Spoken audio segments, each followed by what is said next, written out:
I'm Dr. Barry, licensed psychologist, and here we talk about true crime and psychology.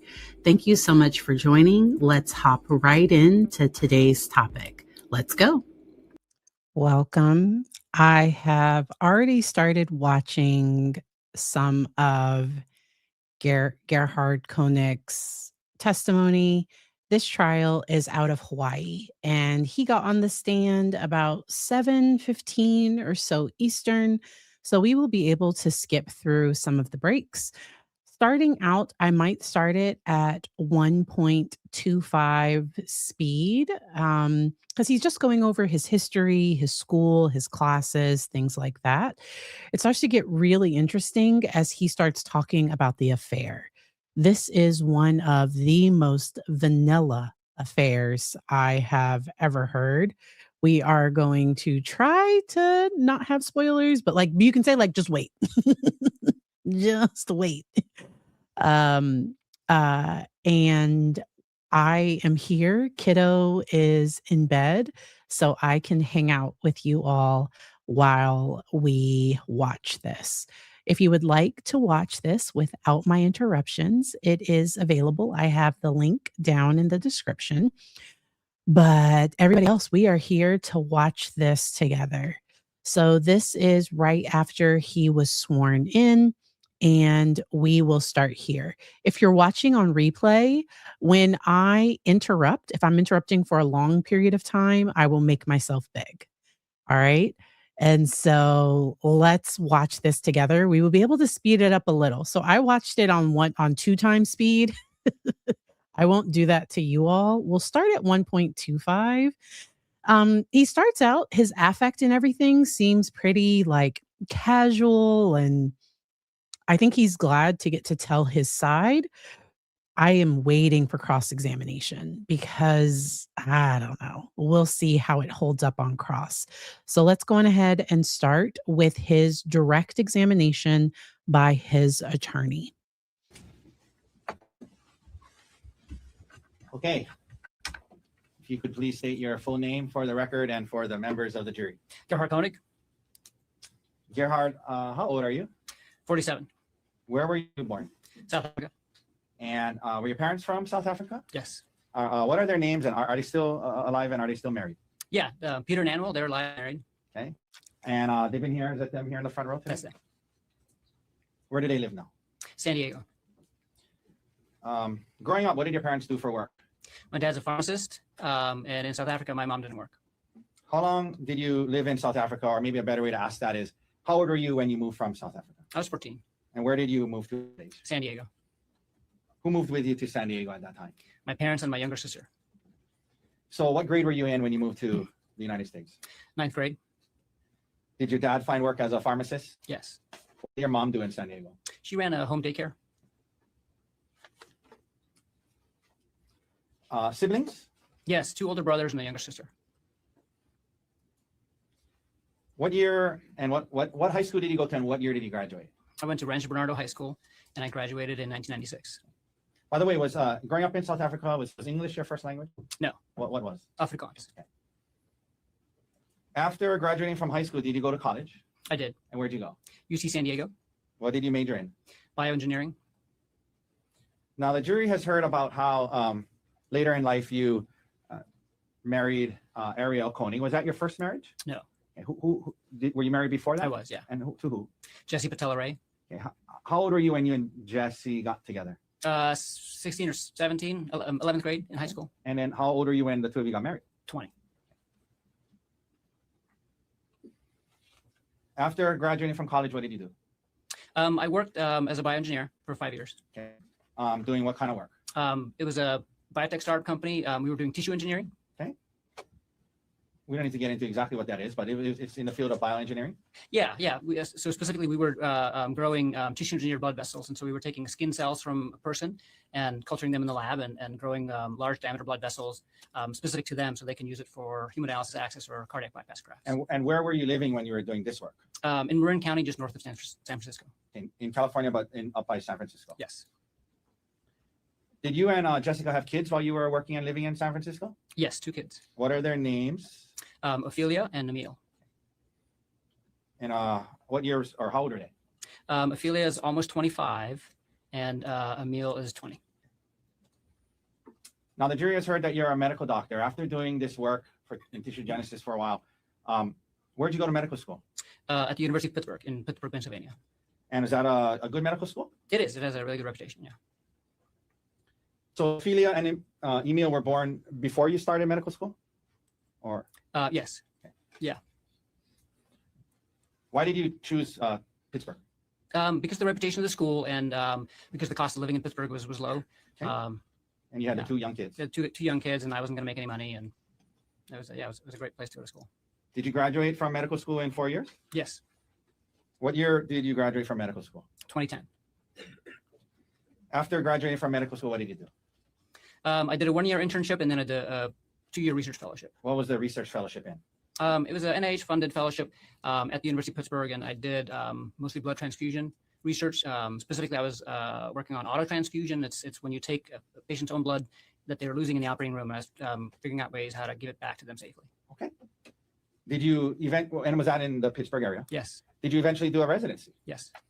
And in what field did you do your residency? Anesthesiology. If you could explain to the jury, what is anesthesiology? I mean, I don't know what it is, but generally, I mean, but how do you define anesthesia? Yeah, anesthesiologists are, it's a specialty of medicine, and we're trained to acutely treat organ system failure and techniques to limit pain and awareness. And so basically what we do is Techniques to limit pain and awareness. There were some things that came out during direct examination that I was just like, knowing what he's charged with, there was just some interesting choice of words. Just interesting to me. we take care of patients that are either very ill or injured, and we keep them alive until they can get patched up. And we make sure that they don't feel or remember anything. Don't Okay. feel or And, remember anything. why did you choose anesthesiology for your residency, and did you enjoy it? Oh yeah, I loved it. It's all hands-on, which is kind of what my personality is and my background in engineering. So I like that about it. Okay. And yeah, I mean, He likes to be hands-on. Let me know if my mic comes in too loud, because I can turn my volume down if there's a big difference between my mic and the audio, because I don't want y'all to blow your ears out between hearing the court feed and hearing me. So I can turn my mic down some if I need to. If I need to. Let's keep it going. Okay, so you enjoyed it. yeah. Now, what years were you doing your residency in anesthesiology?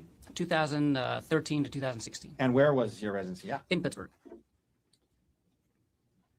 Now, you mentioned your residency 2012 to 2016. Did you at some point you and Jessica got divorced? Yes. Or approximately when was that? Or when And, did you separate? we separated in 2014. Yeah. Is that during your residency? Mhm. First one. Yeah, after 15 years of marriage, and we try to make it work. We got married very, very young. Did And, you we're apart. after that you both His lawyer cut him off right there. He was about to start opening some doors. His lawyer is going to cut him off sometimes. you guys were both living in Pittsburgh, Yes. and were you involved in Emil and Ophelia? Oh yeah, 50-50 custody. 50-50 custody. Mhm. You finished your residency in 2016. What did you do for work when you're done with your residency? I was hired as an anesthesiologist by UPMC. I worked at UPMC McGee Women's Hospital, and then I was also hired by University of Pittsburgh as a part-time assistant professor. As a part-time what? Assistant professor. Okay, so in terms of your work that you were you doing clinical work, actually treating patients in the hospital? Yeah. So 4 out of 5 days, I was doing clinical work, anesthesiology, and basically 1 day a week. So 20% of my time I was doing teaching and research. And so teaching, who were you teaching? Anesthesiology residents, mostly at the hospital. And for the last 3 years that I was in Pittsburgh, I was the site director for the anesthesiology residency at my hospital. So I was in charge of the teaching of the residents at the hospital there. And that was all in Pittsburgh. Okay, now, after separating from your first wife, did you at some point start dating again? Yes. And did you try out dating apps? Yes. How'd that go? I used some free dating apps in the beginning and met some people and finally signed up for a paid app, eHarmony. eHarmony. Mhm. And after you signed up for eHarmony, Is that how you met Arielle? Yeah, she actually found me on there, and we connected on there and chatted on there for a little while. And I think we connected in February of 2016, and then we met in the bar at the end of March 2016. Your first time you met her, first date-ish, what you want to call it, was at a bar? Yes. In Pittsburgh? Mhm. Okay. And then did you guys continue to see? Yes. Yes. Okay, sorry, I should correct you. And after that, did you guys continue dating? Yes. I think you said you met in 2016? Yes. When did you and Arielle get married? 2018. Between 2016 and 2018, where were you living? We were both living in Pittsburgh in like kind of different suburbs of the city. She lived north of the city, close to where she worked, and I lived kind of to the west of the city. We were about an hour apart, but so we spent 1 week at my house with the kids when we had the kids, and then we'd spend 1 week at her townhouse Okay. north. And that was in Pittsburgh? In Pittsburgh, okay. Yeah. And you were working in the job you just described to us? Yes. Now, after your first divorce, you had 2 kids. Did you want to have more kids with? I did. With Yeah. Ari? Yeah. Yeah. I had that in my profile on online dating, and That you wanted to have more kids? Yeah. Okay. And did you and Miss Konig have kids together? yes, 2 kids. And what are their names? And tell us when they were born. Olin was born right in the middle of COVID, May 2020. And Viga was born just a few weeks before we moved to Maui in 2023. Just a few weeks before Maui? Yeah. Okay. In 2023? Yeah. So you guys are still living in Pittsburgh when, well, at least Olin, 2020, you guys are in Pittsburgh. Did there come a time when you and Arielle decided to make a move and move to Hawaii? Yeah. Tell us about, why that happened, what was the interest, and if it was a joint decision? Yeah, it was a joint decision. And this is something that, we kind of bonded over ever since we met. And we both love Pittsburgh and love the city and the town and Steelers fans, but we wanted to move somewhere where the weather's a little nicer. She knew I had family in California. And so we had talked about that for a while. And then after we started having kids, we started talking about it some more and realized that actually our main priority is safety and just finding kind of a place where we can raise our kids in a safe environment. What do you mean by safety? Just like the random gun violence, like school shootings and things like that, were really concerning for us. We wanted to go to somewhere where that's relatively rare or, or less of a concern. How did you guys decide on Maui? I came to Oahu actually once during residency, when I was doing my research fellowship, and just kind of fell in love with the atmosphere. There's just kind of a joy to life here, and the tempo is just different than anywhere else that I've been in the United States. Okay. So you guys decide on Maui. Well, and then we went to Maui for our honeymoon and our friend's honeymoon too, and that's kind of how we got introduced to Maui. Got it. Now, you said that it was a joint decision about kind of putting the kids first and safety. Yeah. Was it gonna moving from Pittsburgh to Maui? Was it going to have an impact on both of your careers? And let's start first with yours. Tell the jury if it was gonna. How was it, if any, going to affect your? Yeah, it was going to have a big impact on my career. So I was going to have to give up the teaching and the research completely. And my job in Pittsburgh was at an academic medical center. And even when I wasn't working for the university, I was interacting with students and residents and things like that. And on Maui, Maui, it was just going to be like a clinical. Community hospital and some kind of very, very different. And what about the research part of your job? Yeah, so I'd have to give all that up. And you're willing to do that? Yeah, we were basically committed, both of us, to going somewhere where we could focus on the family and slower pace of life, at least until the boys were out of high school. Okay, so now you just shared about the effect it's going to have on your career. What about Arielle's career? Explain to that. She talked about being, at least for a while, in the nuclear industry. So this decision was being made about moving. What was going on with her career, and what was her? How was this going to? Yeah. So by the time we made the decision to actually move, which was like in the summer of 2022. It actually didn't affect her career that much. If we had made that decision earlier, it would have had a much bigger impact. Why wasn't it going to affect her career that much? So she was working. So before COVID, she was working 100% in-house, full time. And then during COVID, her job went remote, like most people's jobs did. And then during COVID, we also had Olin. And she realized at that point that she didn't want to go back to working in person again. Okay. That she felt she could accomplish a lot more at home, working and just be much more efficient. And it also allowed her to just be home more with the kids and the family. Was she still in the nuclear industry when you guys decided to move? No. So then she actually quit her job a few months before we started talking seriously about moving. Okay. And she was applying to jobs at software companies and other industries and nuclear as well. And then we decided to move, and so this was all kind of happening at the same time. Okay. And was she able to get this job? She talked about a TerraPower that allowed her to work virtually? Yes. And so she was actually hired, I think, like as I was interviewing in Maui, she got hired at TerraPower. So she started her job at TerraPower while we were still in Pittsburgh. Okay, but they were going to allow her to. And then after the move, yes. So she got a fully remote job based out of Pittsburgh for this company that's based in Seattle. And then we moved to Maui, and then she kept working for the same company. Okay. I want to ask you, Emil. So Yes. Ophelia is older than Emil? Yeah. Okay. So when you guys start thinking about moving, how old was Emil, and how did that factor into the timing of when you were going to move and if? So Emil is actually the reason we moved when we did. Okay, So explain that. yeah, so Ari and I had talked for a while about moving out of Pittsburgh, and the trigger was going to be when Emil graduated high school. You guys are waiting. You guys are going to wait till he graduates. Yeah, because we didn't want to leave Okay. him, and we didn't want to ask his mom to if we could take him. So what happened? He basically talked us into letting him ask his mom, and because he's like, if you guys are going to go somewhere sunny after high school, I want to go with you, and I want to go before high school is over because I want to move somewhere earlier so I can make friends and kind of get connected to the community. And I said, I don't think your mom's going to let you leave. And he said, let me just talk to her. And after months of that, I said, okay, if you want to ask her, you can. And the thing with him trying to get his narrative across, it seems like he's desperately trying to convince the jury, I'm a good person, I'm a good dad, I was a good husband.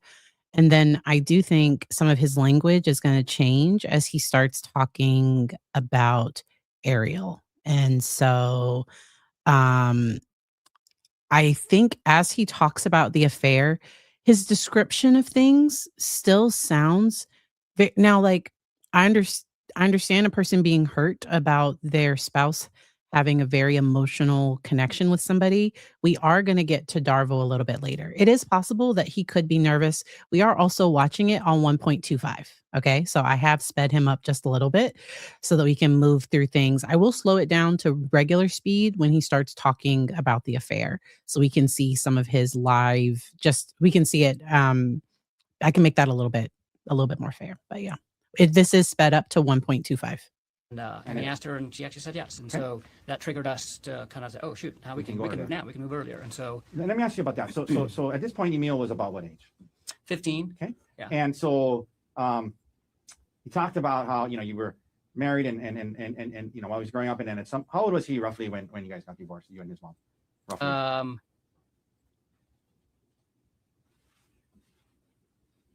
9. Okay. Yeah. And so from when he was born till 9, you obviously very active in his life. Is that right? Yes. And then after that, you had him every other week. Is that right? Yes. Okay. And then come a time now he's 16, and he's actually asking if he can go to Maui with you. Is that right? Yeah. Okay. Yeah. No, we've had a really good relationship. Okay. And so that kind of made the timeline where you guys could go soon. Is that right? Yes. And Ophelia, by the time you guys were moving, was she already over 18? Yeah, she was over, and she had moved out of the house already, and Okay. so yeah, she didn't come to Maui with us. Okay. Now, so when you first moved here, this Emil then finished high school in Maui? Yes, Maui High. We heard about how Miss Konig's parents, or Arielle's parents, also moved to Maui. How did that happen?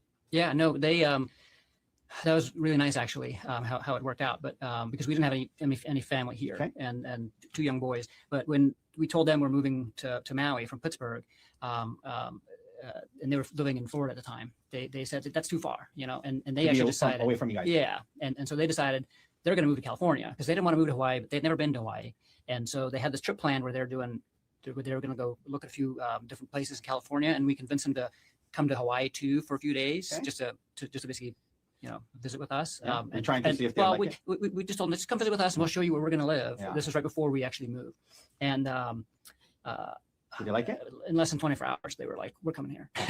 Yeah. And that was okay with you? Yeah, it was great because they ended up buying a house just down the street from our house, and we see them, we would see them all the time, and they're a big help with the kids, and it was just nice to have family on the island. So you, when did you guys move then to Maui? So I had to give 6 months notice at my job. So I got a job offer in like August of 2022, but we didn't end up moving until end of February of 2023. Okay. And your job offer on Maui was what? It was so the group's called TMG, and we're the only anesthesiology group on the island. It's a private practice group. So you applied with them? Yeah. And they hired you? Yes. His attorney is keeping you So short. I know this is a big question, but I'm going to ask you to kind of just maybe summarize. You get here to Maui, March 2023. You got these 2 young kids, your son's here, your in-laws are here. You got a job. What was life like for you and your family from March 2023 until December 2024. Can you just summarize what it was like? Yeah, it was amazing. The move was a little stressful first getting here, but once we were here and settled in, it was our dream life. So we bought a house really close to the hospital, so I could walk to work, and it also meant that I could take all my call shifts from home. And whenever I was done at the day, I could be home in a few minutes, and it translated into me being home a lot more than I was in Pittsburgh at my previous job. And so that meant that I was spending a lot more time with the kids and with Ari and with Emil. I was doing a lot of home improvement projects, and then as a family, we were doing lots of exploring. Like every weekend, we would explore Maui. We did a lot of beach activities. We went to the beach almost every week, and snorkeling, surfing, paddleboarding, hiking. Okay, so it was a good life. Yeah, we made a bunch of friends through my work and through Olin's preschool, some of his friends and friends' parents, and we were getting settled in. Yeah, and let me ask you, Arielle, when you testified, the detective asked her about how the marriage was before December. Okay, I'm going to slow this down to regular speed. Okay. So this part is all going to be regular speed. 2024. She said it was a good marriage. Do you agree with that? I thought it was a great marriage. Yeah. Okay. I totally agree.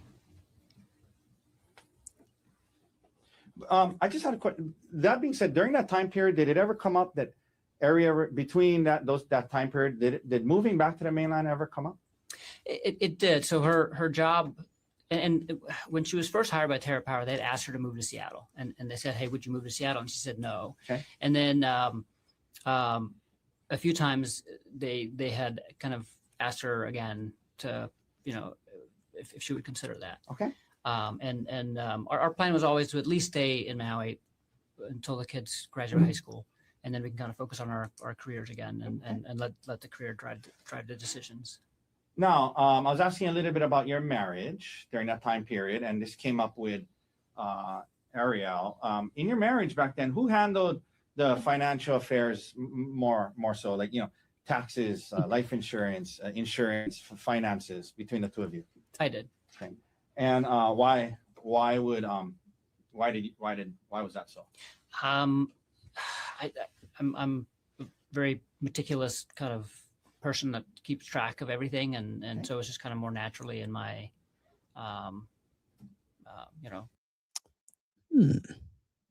Are you a meticulous planner? You're a very meticulous person. Okay. Yeah, pretty organized. Yeah. Did you have like computer files with different insurance, taxes, all that stuff? And all of our things were joint. We didn't have any separate anything, and so I ended up taking care of most of those things. And those computer files, and they were all in a shared drive that we shared, and so she had access to everything, and she contributed and as well. But Okay. I took care of most of it.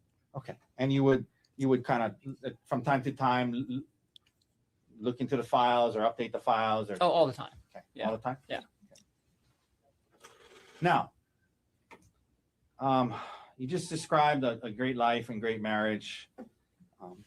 Did there come a time in 2024, Gerhardt, when that changed? Yes.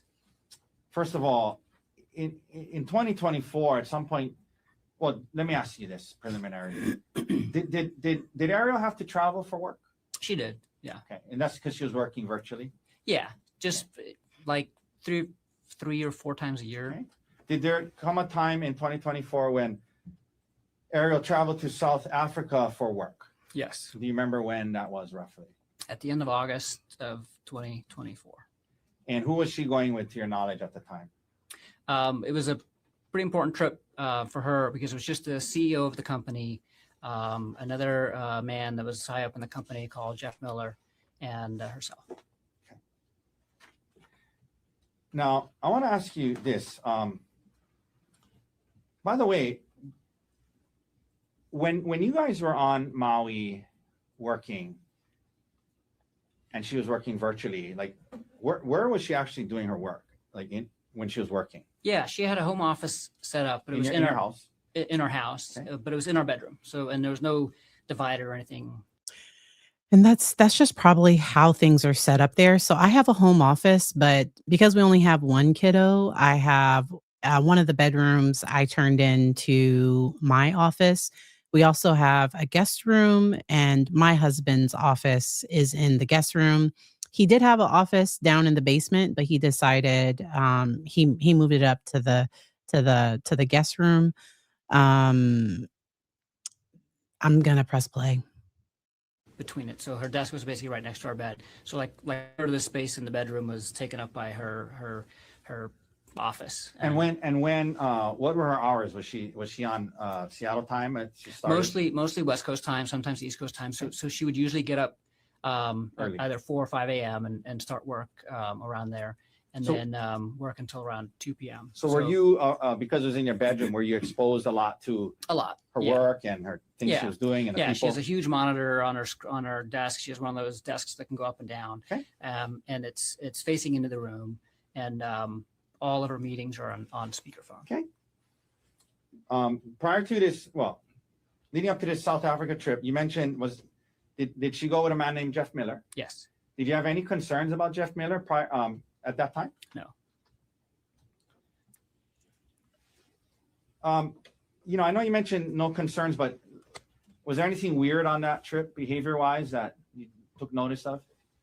The South African trip. Yeah, it was a really cool trip. It was just 2 nights. But the one weird thing was that on the second night, I remember noticing that she never contacted me at the end of the day, and that's kind of out of character. Whenever she went on work trips, she would always kind of check in at some point. And at the end of the day, even usually we would check in several times during the day as well, and just do text. We would text a lot.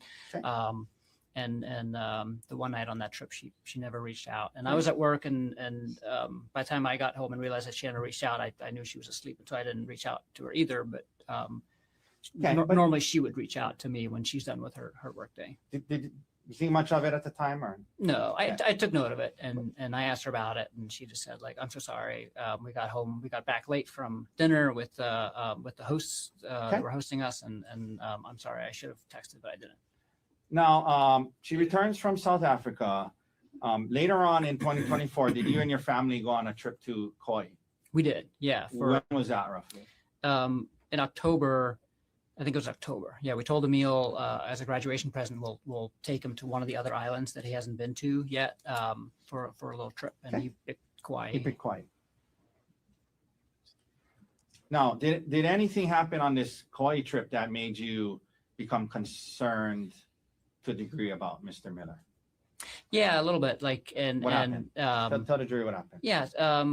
So we were there at the end of I think from like Thursday to Monday or something like that. So it overlapped with her. So the state could be objecting to his narrative because when he's asked a question, he's giving a long answer. But I think the reason why the state is staying quiet because I want to see how he handles cross-examination. And if he continues to get comfortable up there with these long explanations, and he might be opening doors to things because when he goes off his lawyer's question, because the lawyer is careful to not open the door, because you will hear his lawyer interrupt him at times. He also reminds me of Nicholas Cassotis too, especially like that, like being very proud of his work, being very proud of what he did. And then kind of minimizing any of the other behaviors. And so work week a little bit. And she was able to take most of the time off, but there was a few meetings that she still had to do that she couldn't. And so, and they're early morning meetings because they were West Coast time. And I just overheard her talking to him on the phone and from the other room. And it just seemed that they had a very familiar tone, more so than what I was used to, the way that she used to talk to him and the way that she talked to her other work colleagues. Now, you get back from Kauai after the trip, from October to December. Did you notice any other red flags or concerning behavior? Yeah. So, what happened? The biggest, the only thing that I noticed was that she was constantly on her phone. She was just constantly on her phone. Was that more so than usual? Yeah, much more than usual. And she would hide the screen from me. So What do you mean by that? like, you know, if you're sitting next to somebody and they're on their phone, like you can just notice that they're sitting in a way that, Okay. you know, they're constant. They're always just like moving their, What if you like walked moving their into a room screen. when she was on? Yeah. When I walked in the room, she would turn the screen off or turn her phone upside down. Did you ask her about it? I did several times, And what- and she would always say, I'm talking to Gianna. I'm talking to Gianna, which is her best Who's friend. Gianna? Gianna's her best friend. Okay. So So you did ask her about it a couple of times, yeah, And- more than a couple. and you continue to see this concerning. Well, this behavior concerning to you? Yes. And I was just, yeah, I was curious. Okay. I was concerned. You're right. and did she told you it was, don't worry, it was just Gianna. Yeah. And she was like That was a lie. That was a defensive lie. about it. Okay. That was a lie. Now, what did that lead you to do in early December? All this Yeah. behavior, red flags. No, when she kept doing it and she kept being defensive, I unlocked her phone. Okay. And while she was sleeping. Now, do you recall when you did this? There's been talk about a San Luis Obispo trip, right? Were you guys going to go on a trip in December? Yes. And with who? With our friends Brant and Gianna. And so, what day of the week were you going to leave for the trip, if you recall? So Ari and Gianna were going to be there on Wednesday. Okay. And Bryant and I were going to join them on Thursday. So the And then girls we were were- going first. Yeah. To And then we were spend- all staying there until Sunday. The girls were going to go spend a night together. Yeah. So they had like a girls' day planned, and they wanted to just go for the first day. The trip was mostly for Gianna's birthday. So that was going to be on a Wednesday. When did you look into her phone? On Monday night. Right before the trip, a couple of days before the trip. Yeah. So tell the jury what you discovered. So Monday night, when I looked at her phone, I went to the screen time application on the iPhone, and then I noticed that the app with the So I think in order to go to the screen time application, I think he already had some suspicions. I have never checked my husband's screen time usage. Like, and I don't check his phone at all, but like to look at the screen time usage, that lets me know that he was already wondering what was up and maybe seeing the behavior. I do think if they call Arielle back to rebut anything he said, I wonder if she will give more information into her perspective of the marriage. Because I think there was something she couldn't get into until he decided to testify. The state might recall, I don't know. So remember, I'm not a lawyer, I'm just here talking. But she could potentially come back because maybe she was feeling emotionally distant from him. Maybe because he's trying to make it sound like their relationship was perfect, but it was perfect from his end. I wonder how things were for her. And it sounds like she did seek out this friend from work, and it was where they're talking to each other most of the day. Like they're talking to each other a lot, yes. But it sounded platonic to me. And she mentioned it was kind of flirty, but it wasn't like overtly sexual or anything. But I think she was seeking comfort in somebody else. And I don't think she was getting that from him. And I don't think he would acknowledge anything he did to have that be that way. I think, and that's where he'll call it Darvo. Oy. Let's keep it going. highest usage was an app called WhatsApp, and I was What is really, WhatsApp? WhatsApp is a communications app. So it has texting, it has voice calls and video calls. So instead of using your phone's built-in texting or voice or video, you go through WhatsApp. Okay. And it's separate from the phone. So then once you saw that? Yeah. So then Well, first of all, I mean, was that surprising to it you? was. I had not seen her on WhatsApp at all over the Okay. previous months, and so I was very surprised about that. And then I also saw that she had turned off all the notifications for WhatsApp, so she had everything silenced for Okay. WhatsApp.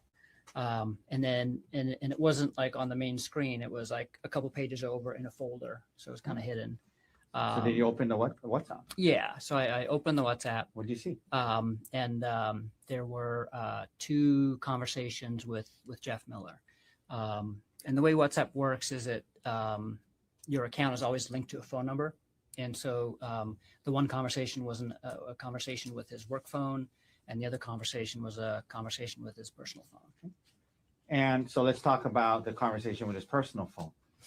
Tell the jury what you saw. Yeah, it was. So what I saw. So this was Monday night.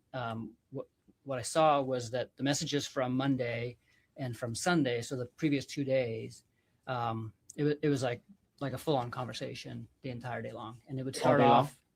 Yeah, and it would start off at like 2 a.m. Hawaii time.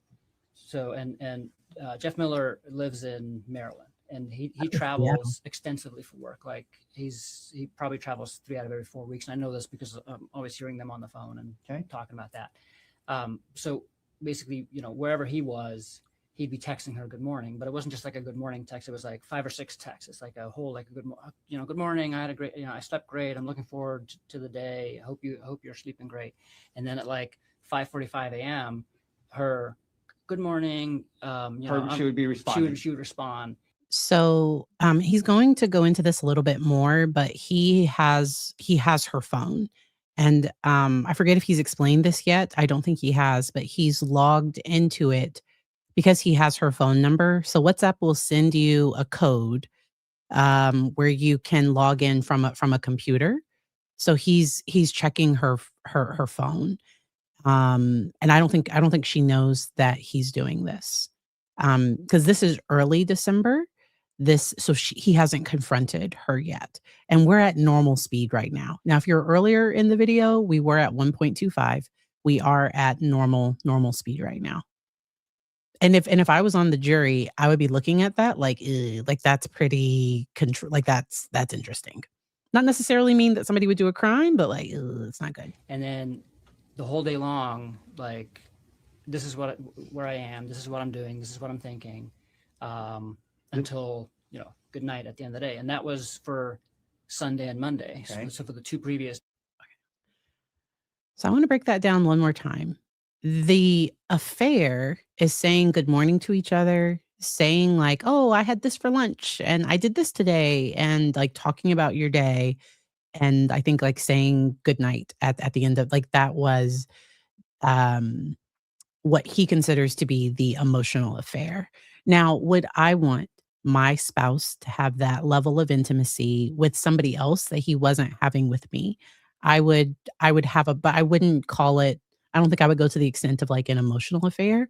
I would want my spouse to have boundaries in the relationship. I've talked before, one of the boundaries I have, so I do have some male friends that will message me sometimes.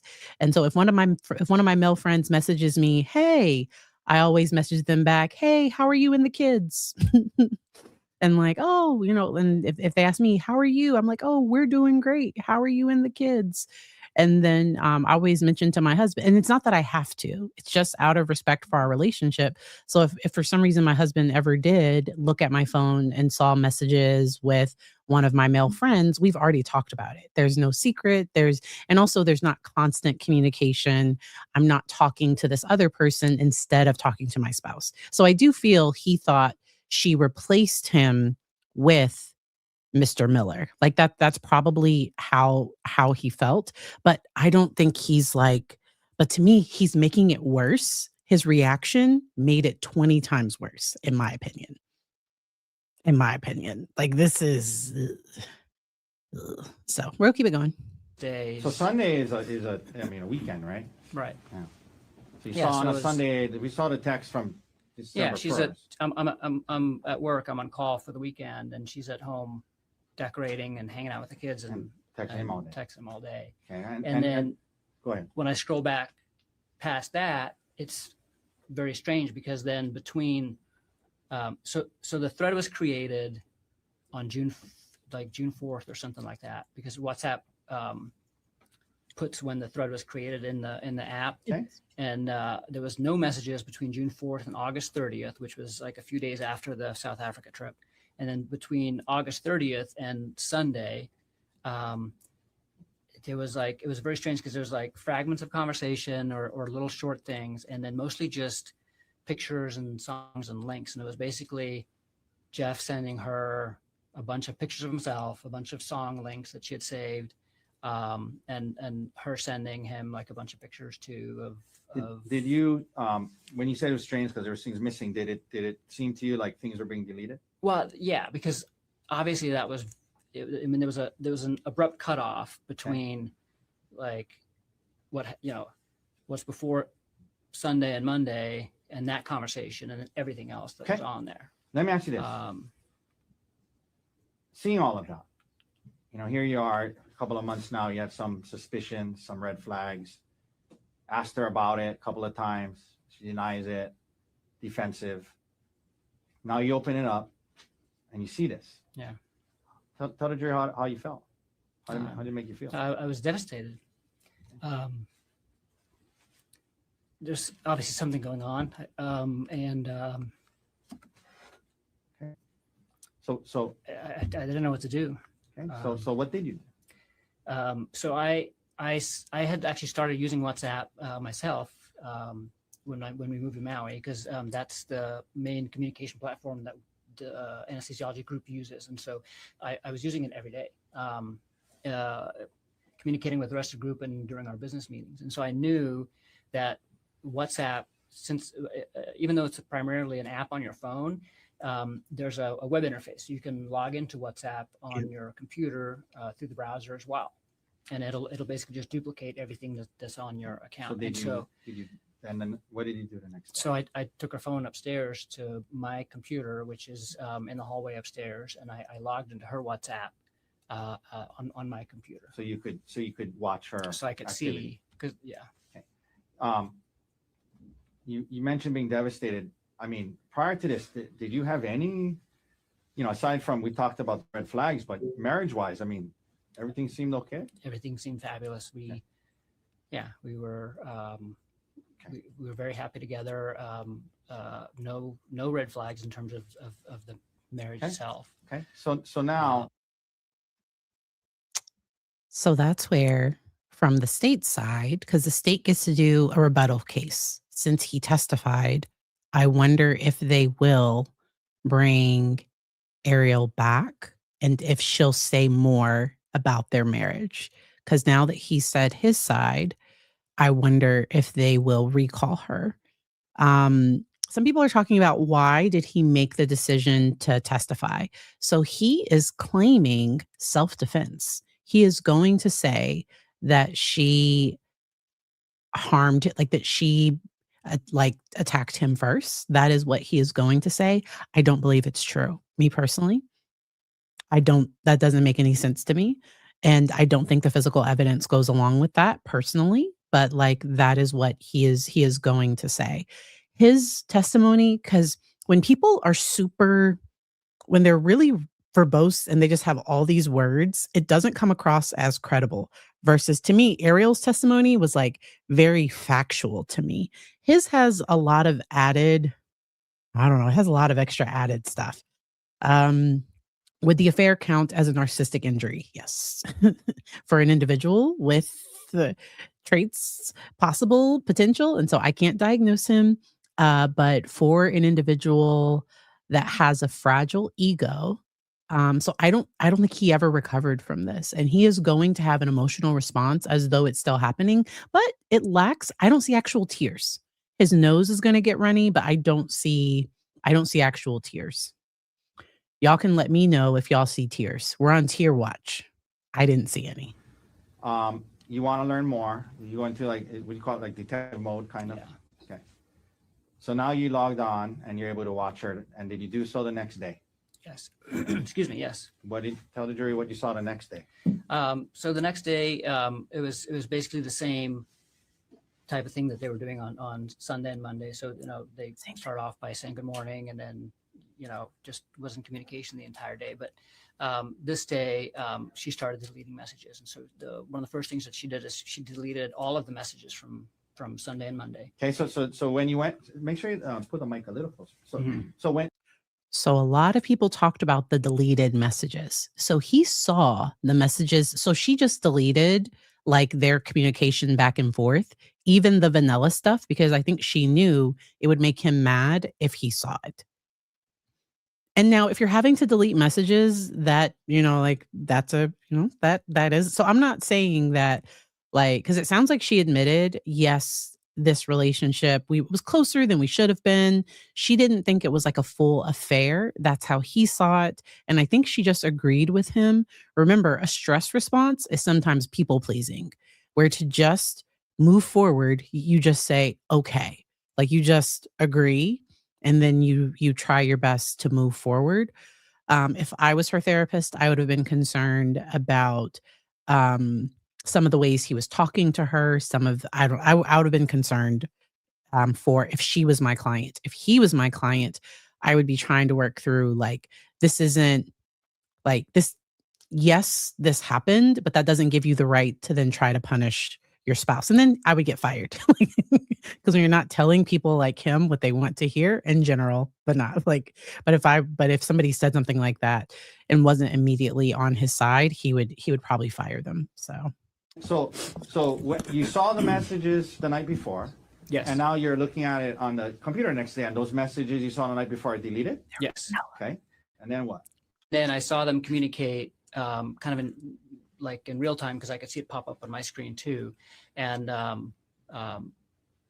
as soon as the conversation proceeded, kind of passed, she would kind of keep deleting the previous messages. So she was like, not deleting them in real time, but like throughout the day, she was deleting the previous messages. And the content of the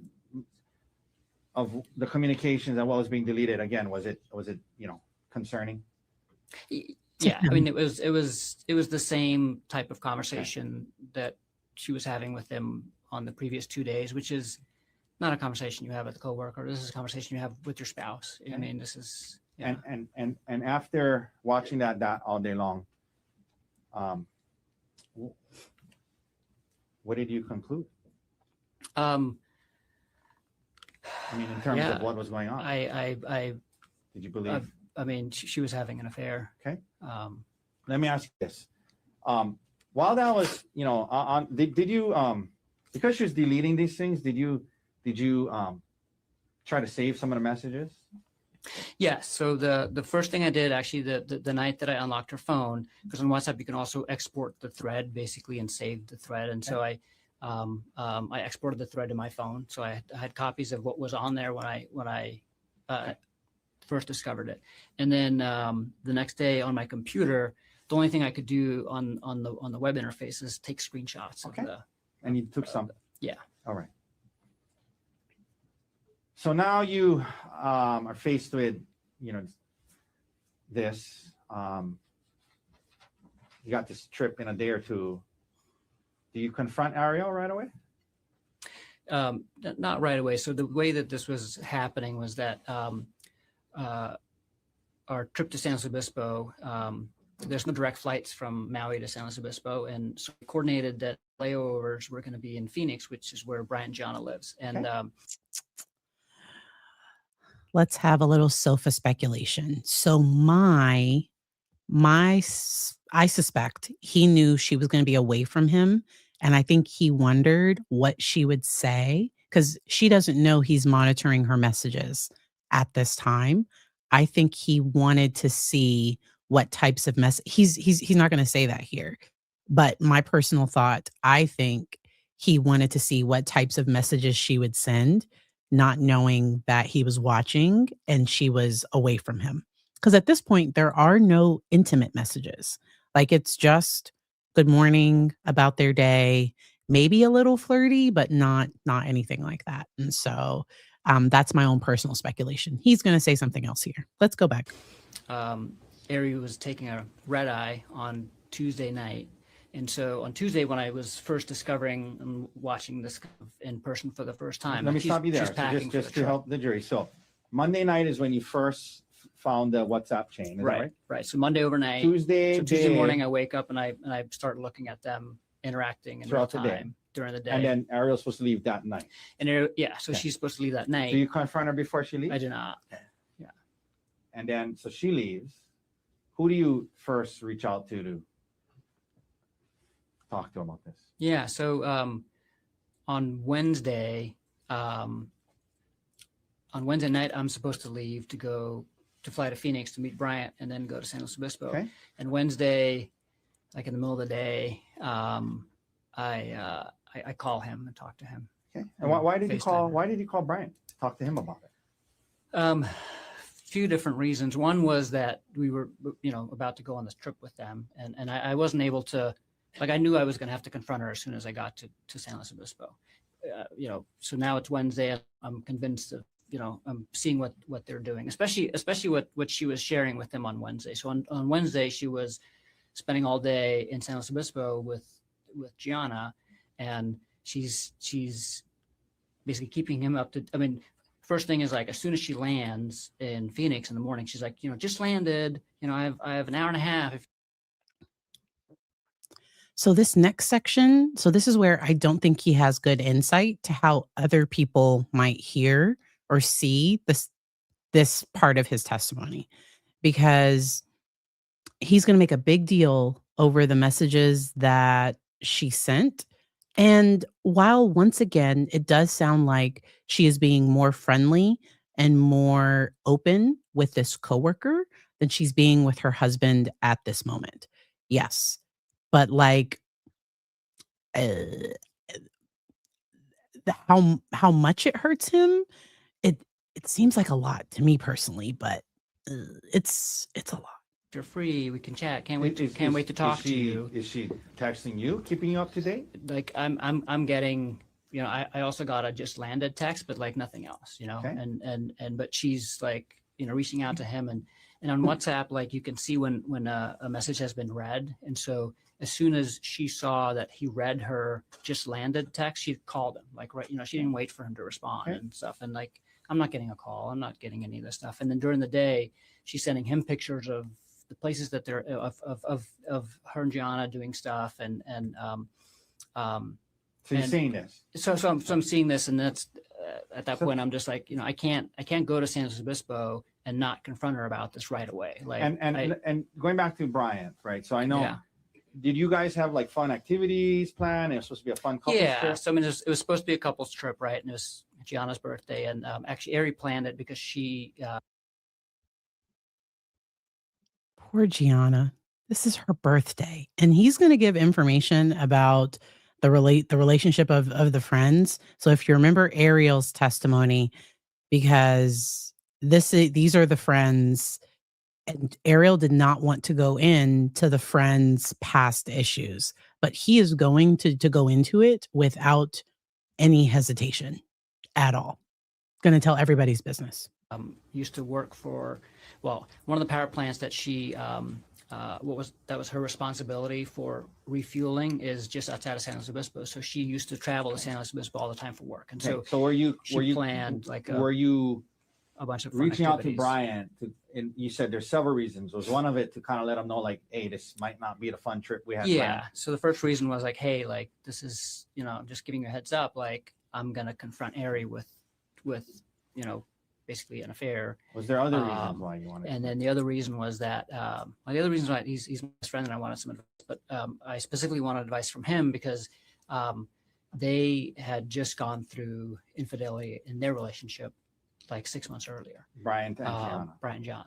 And so they were dealing with that. Yeah. And so he had been dealing with this and I was looking for advice and just needed a friend. Just to be clear for the jury, in that situation though, was it reversed? It was, yeah. Brian had a one-night stand and Gianna found out about it. So they had been dealing with. He is not a friend, in my personal opinion.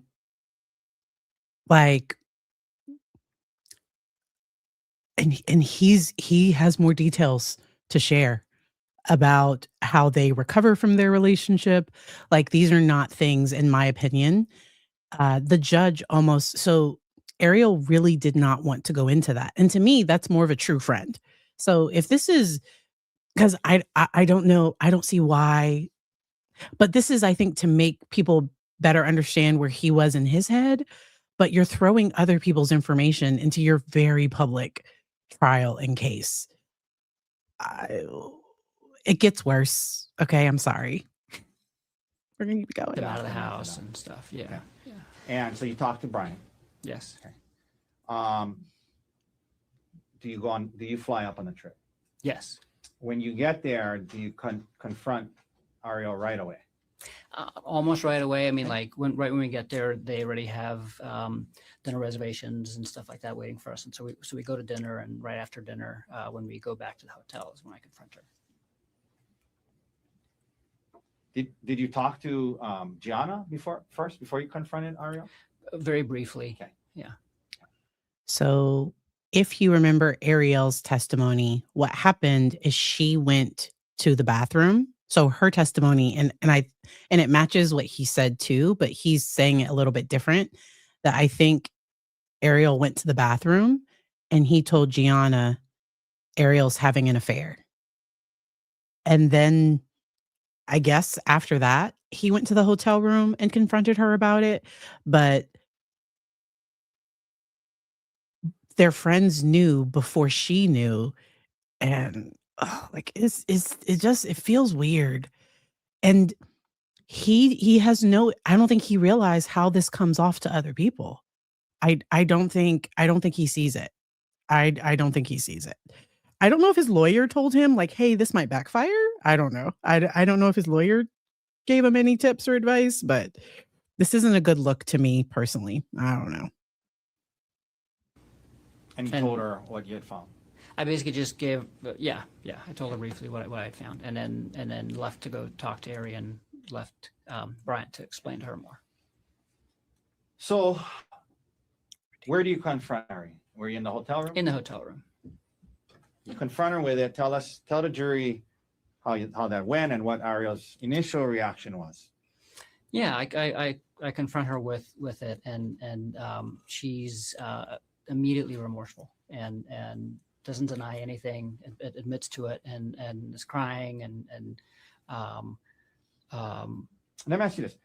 You say admits to it, and when Miss Konig testified, she kept using the term you guys use the term emotional affair, but in that time period, what did she admit to? Having a she admitted to having an affair. Yeah. Okay. Yeah. With Jeff Miller. Yeah, she admitted this was completely inappropriate relationship. Okay. And Semantics. So inappropriate relationship might not be an emotional affair. So now, and that could be semantics. So I think her relationship with Mr. Miller lacked boundaries. It seems like it was flirty, but it wasn't overly into, and now because because they're spouses and they're in a relationship and he saw it as an affair, even within their relationship, she was like, okay, he sees it as an affair. I'm going to, like, they went to counseling, they did all those things. I'm gonna interrupt him again when we get a little further down. So he is claiming self-defense. So he had to tell his story in order to get the self-defense instructions. That's my understanding. Remember, I'm not a lawyer. I'm a psychologist. We're here to talk about the psychological aspects, but let's keep it going. so you we mentioned called it an affair from the start. and you mentioned she was remorseful and crying. Yeah. Okay. Yeah. Now, here we are now in San Luis Obispo. This is going on.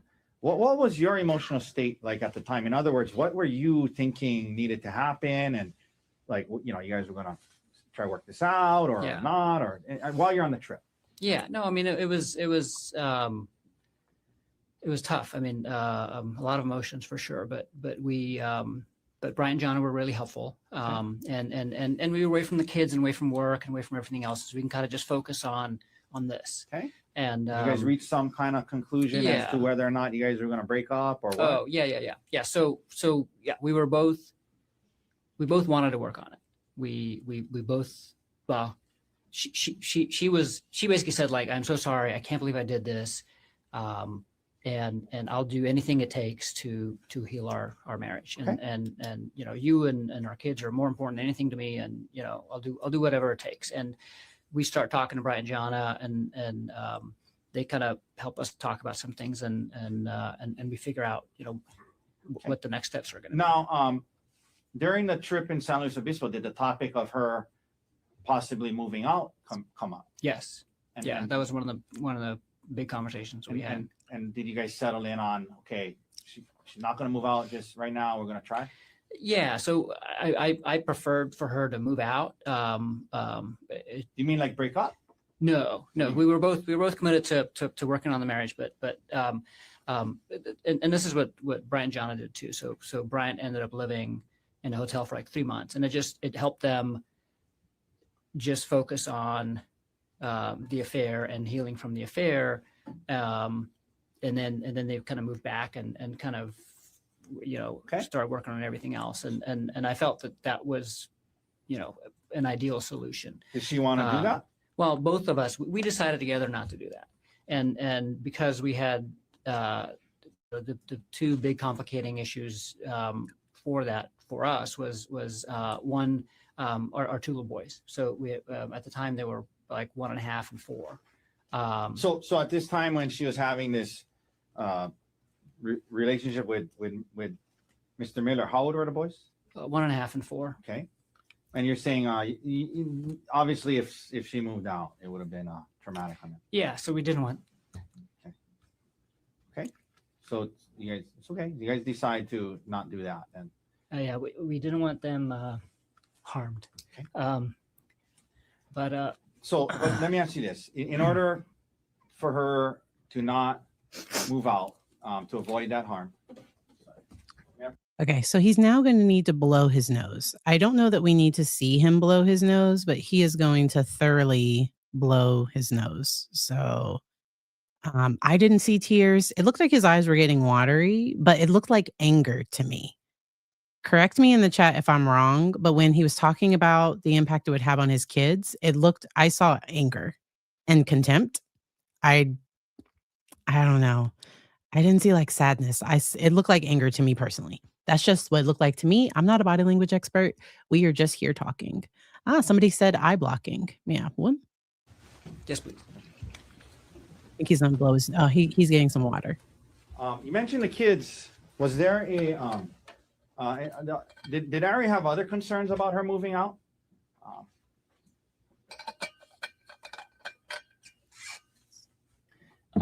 Yeah, and the other concern, and again, this was a joint decision, is that we wanted to protect her reputation with family and friends, and so Bryant was able to move out, and really nobody else knew.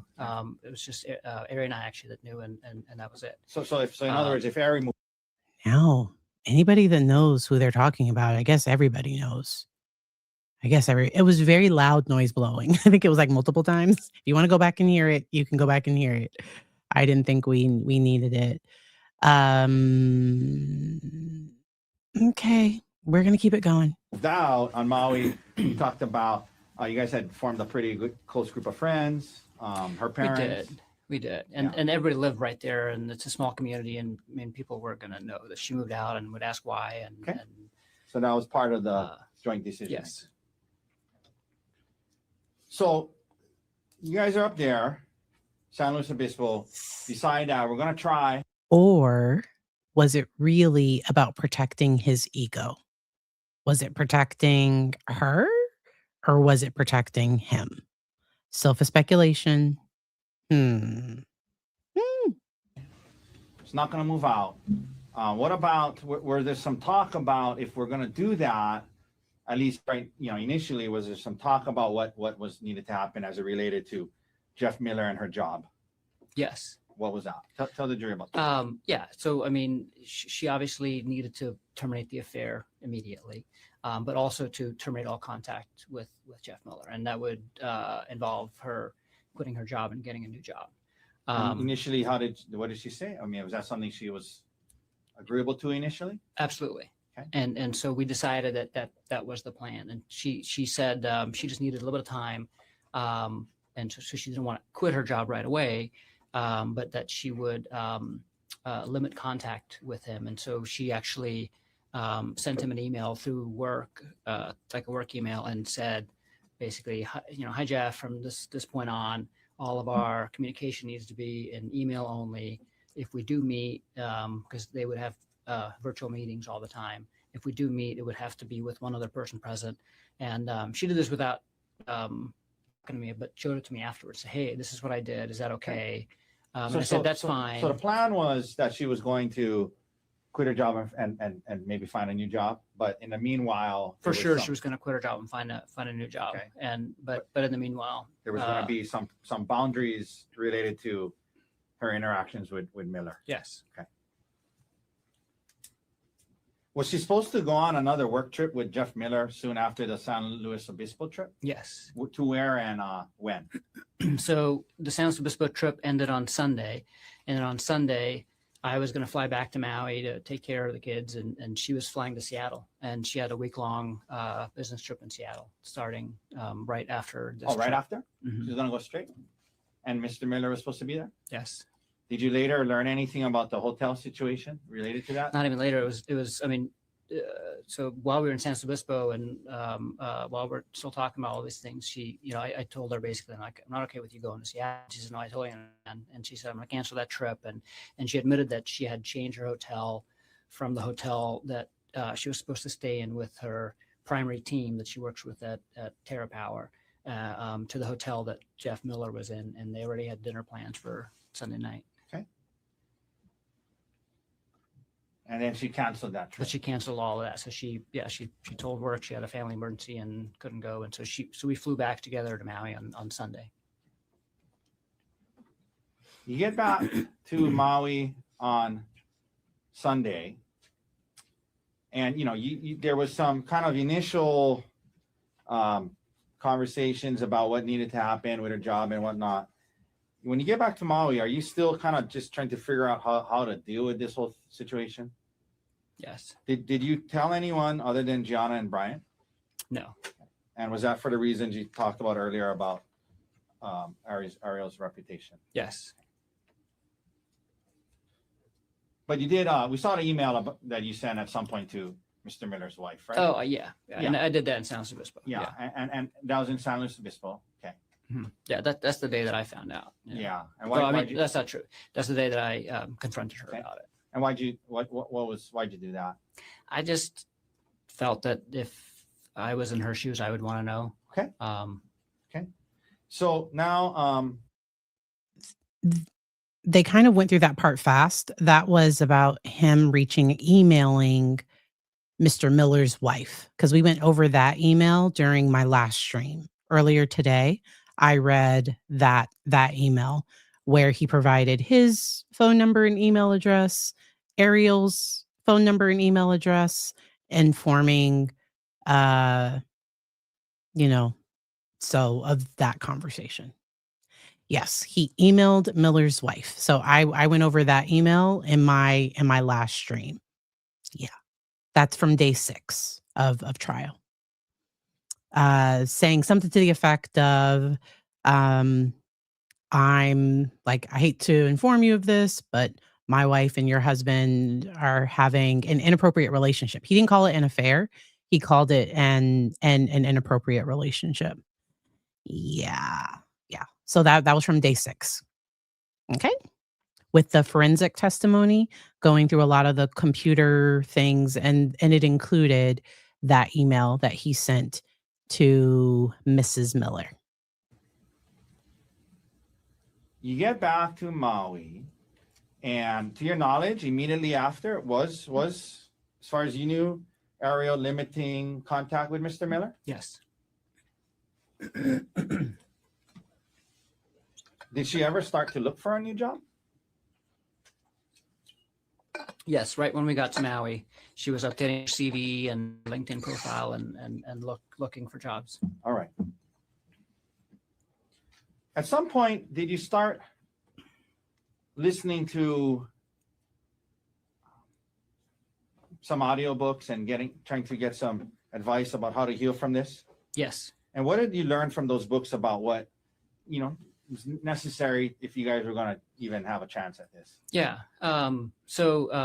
Listen to several books and talk to Bryant a lot, and there's a lot of different things that the books recommend, but the five main things are basically, the first is always to terminate the affair, obviously, and terminate all contact with other cheating spouse. Okay. And all the books talk about, if this is something at your workplace, you need to quit your job or move departments or something like that, because it's something that's commonly happens between coworkers. And then the second thing is that the cheating spouse needs to put in the work to understand all of the damage that they've caused to the relationship, and because it's not immediately apparent, just how deep the trust issues are going to impact things, and potentially putting the family dynamics and the kids at risk and things like that, and all the different ways that you hurt your spouse. And so that was the second thing. The third thing is, was there anything about privacy?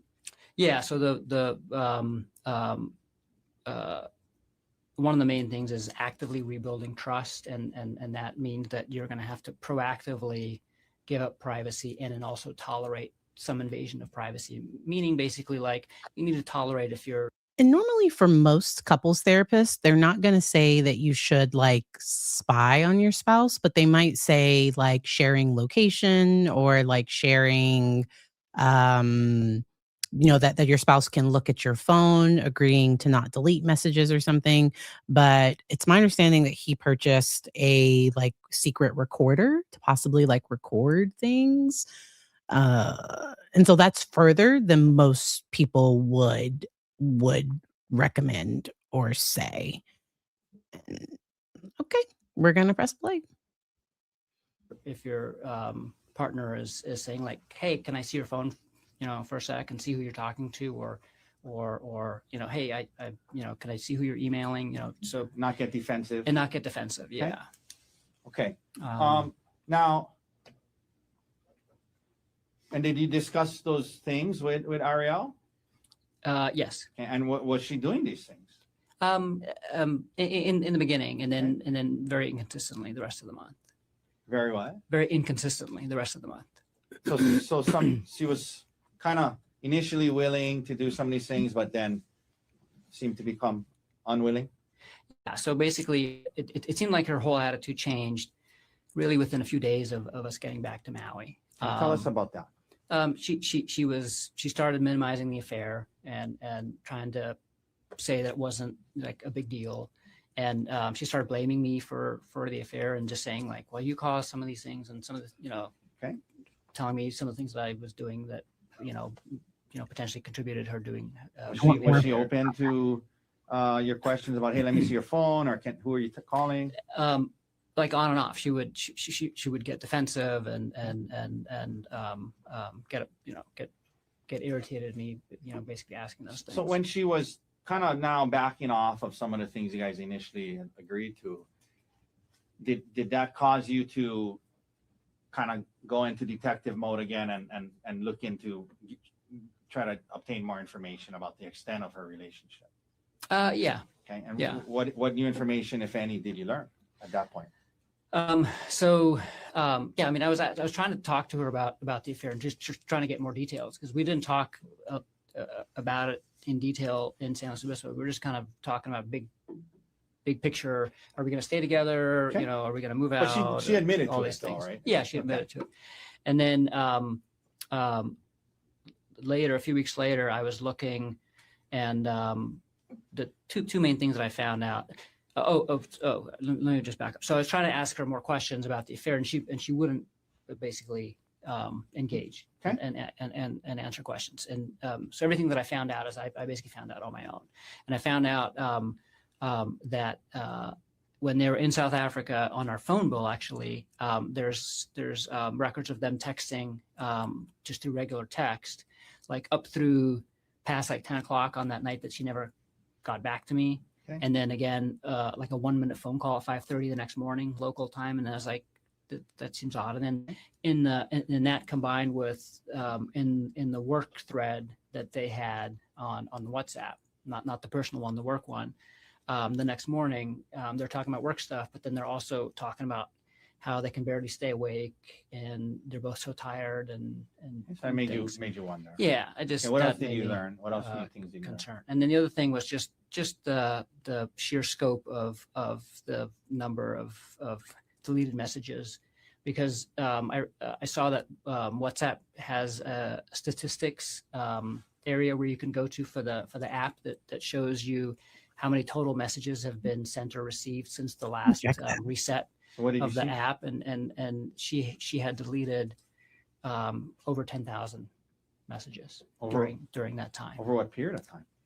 I'm assuming during, so the thread was created on June 4th, and I'm not sure when. She said that the affair started after the South Africa trip, is what she admitted to me. So it was either over 3 months or 6 months. And you just start doing some but it's like 50 to 100 or like 60 to 120 messages a day. If it's averaged throughout the whole day, and then 19 hours of phone and video calls too. Okay. This is probably a dumb question. I don't know how did that make you feel better or worse about the situation? No, it made me feel worse, and I was just feeling worse about the whole situation overall, because it takes some time to kind of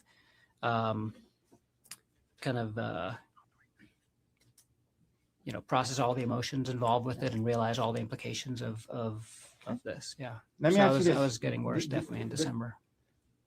The new information that you discovered, did you discuss it with her or try to? I tried. And how did that go? She really wouldn't engage about anything with the affair. She kept saying, like, stop asking me questions. It feels like you're asking me 21 questions. Like, so within a relationship, at some point you figure out how to move forward. I don't even know that they need Mr. or Mrs. Miller. I don't know that any of that is necessarily needed. I do think the state is likely going to have a rebuttal case. I don't know who else the defense might call. I don't know if the defense is going to have like an expert in like people's responses to affairs, because there could be a psychologist that talks about that. If the defense has an expert like that, the state will likely have an expert like that. I'm speculating. I have no clue who the defense has lined up. I don't know if they might call. Oh, if I was those friends, I would not want to get pulled into this. I personally wouldn't. But and two things can be true at the same time. So while yes, I do agree that Arielle's friendship relation, that the interaction she was having with Mr. Miller, it lacked boundaries. And I think she was seeking support from him that she wasn't getting at home. But her husband's response to it was way over the top too. And so, and it seemed like he wanted to punish her. And like this is why I don't do couples work. I see them individually and I refer them to a couples clinician, because a couples counselor would likely want to work with them on communication, on how do you rebuild trust? How do you move forward from here? Okay, yes, this thing happened. How do you move forward? And so, yes, lots of things can be true at the same time. All right, let's keep it going. Things like that. After, this new information, and now it's kind of seems like it's regressing her attitude. Did you ever ask her to move out in December again? I did. Yeah. Tell us how many times? 2 times. And what happened? So the first time was around the middle of the month. I just told her, like, you're not doing what you said you were going to do, which is to take accountability for your actions and to basically do whatever it takes to heal the marriage. At that point in time, she became very apologetic and said, "I'm so sorry. Like, you're right. Like, I'll do all those things." But again, that didn't last. And so was there a second time? The second time was And I remember the date because we had our first couples therapy session was scheduled for December 27th, and December 26th we got into a big argument about the same thing, and I ended up sleeping on the couch that night. And did you ask her to move out? And yeah, so I asked her to move out, and I ended up sleeping on the couch that night. Okay. And again, okay, so Yeah. so when you would bring up moving out, then she would say, okay, I'm sorry, and she would say she would come in. On the 26th, nothing was resolved that Okay. night. We just kind of got in a big argument, and I left and went to go sleep on the couch. Now, were you having, I mean, again, probably a dumb question, but were you having a hard time with all of this? Yes. Could we pull up State's Exhibit S-105 that's in evidence, please, Mr. Dirks? I don't think Did you turn to any sources to try and help yourself get some advice, get some healing? We talked about the audiobooks. There was this exhibit about Reddit as one after infidelity. What is that about? Were you looking at this? And tell the jury why, if you were. Yeah, no, it's just a thread about people that are struggling with finding out their spouses had cheated, basically. Okay. and advice and also just kind of sharing stories so you feel like you're not alone. Were you trying to get to a point where you could feel okay? Yes. Okay. Yes. Was that what you're trying to do? Yes. In other words, you didn't rush straight to get out of here. I don't want to see you again. Kick you out of the house. No, not at all. Okay. But No. but it was hard. Was it hard? It was extremely hard. And But you were the audiobooks, Reddit. You were trying to get to a good place. Is that right? yes. We can take that down. By the way, there was this mention about the word Darvo the other day by Yes. Inuma. What is? I mean, did it come up on the Reddit thread? It did. And what is that about? And I don't remember the acronym, but basically it was I came across it, and it's basically something that quite often happens. And so basically, the person that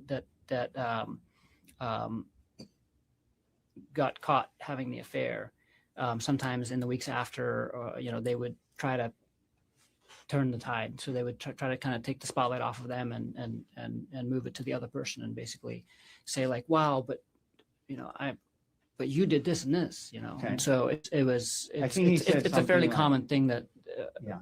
people try to do to just Like, deflect defensive. Yeah. I think it was like attack. I forget what, but basically, it's there was actually a term for it. yeah. And from what you read, it's when the person who did the cheating tries to deflect and kind of turn it back on you. Exactly. Did that resonate with you when you? Okay. I really, really hope the state watches people's feedback on this, because I need the state to ask him if he is using Darvo in this situation that happened on the hike, because he's trying to say Darvo was the affair that I guess at some point maybe she said, I was feeling emotionally distant from you. Like like our conversation, I don't know, like I wonder if something was said there and he took it as a personal injury. You have to be very careful. I do not know him. I cannot diagnose him, but I will tell you I follow Dr. Ramani, and Dr. Ramani talks about you have to be really careful with individuals with narcissistic traits learning psychology terms, because sometimes they can use it against their partner. So he's saying Darvo, but like I don't think he would admit the harm he was causing her. And Darvo stands for deny, attack, reverse victim, and offender. And if we look at, so if Arielle's version is true, that they were on this lovely hike on her birthday and he tried to do what he did, then this trial would be a whole Darvo of like, she attacked me, I'm the victim here, everybody feels sorry for me, and look at me. That would be like that would be my explanation of an example of Darvo. Now, what he says happened could actually be a authentic conversation about how we got to an emotional affair, or to a spouse seeking emotional support from somebody other than their spouse, because there's often some emotional distance in in the relationship. There's likely some need being filled, and that doesn't necessarily mean that they're denying what they did. It just means like, hey, this is what happened. Like this is where I was. This is, you know, I don't like this is a lot. This is a lot. Yes. And Dr. Ramani also has a great series on vulnerable narcissist, because I saw Lisa mention Ali Abulaban. I did a video covering Ali Abulaban's testimony, and he came across scary. So he comes across a little normal, like very talkative, but like he doesn't come across like menacing. And because Ali Abulaban came across, even on direct examination, he came across angry and like menacing, and like he like Ali Abulaban, like I was not surprised he got locked up for the rest of his life. He can, if you just listen to things on the surface, you can be like, huh, okay, I get it. But then there's some darker undertones that's not really being said. There are deeper things. And I do think it's going to fall apart on cross examination.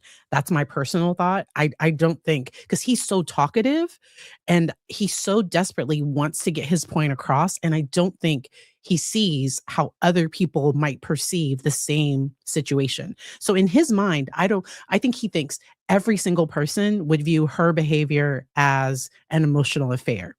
I wouldn't view it. I would view it as like inappropriate boundaries, a lack of boundaries. I wouldn't quite go necessarily to emotional affair.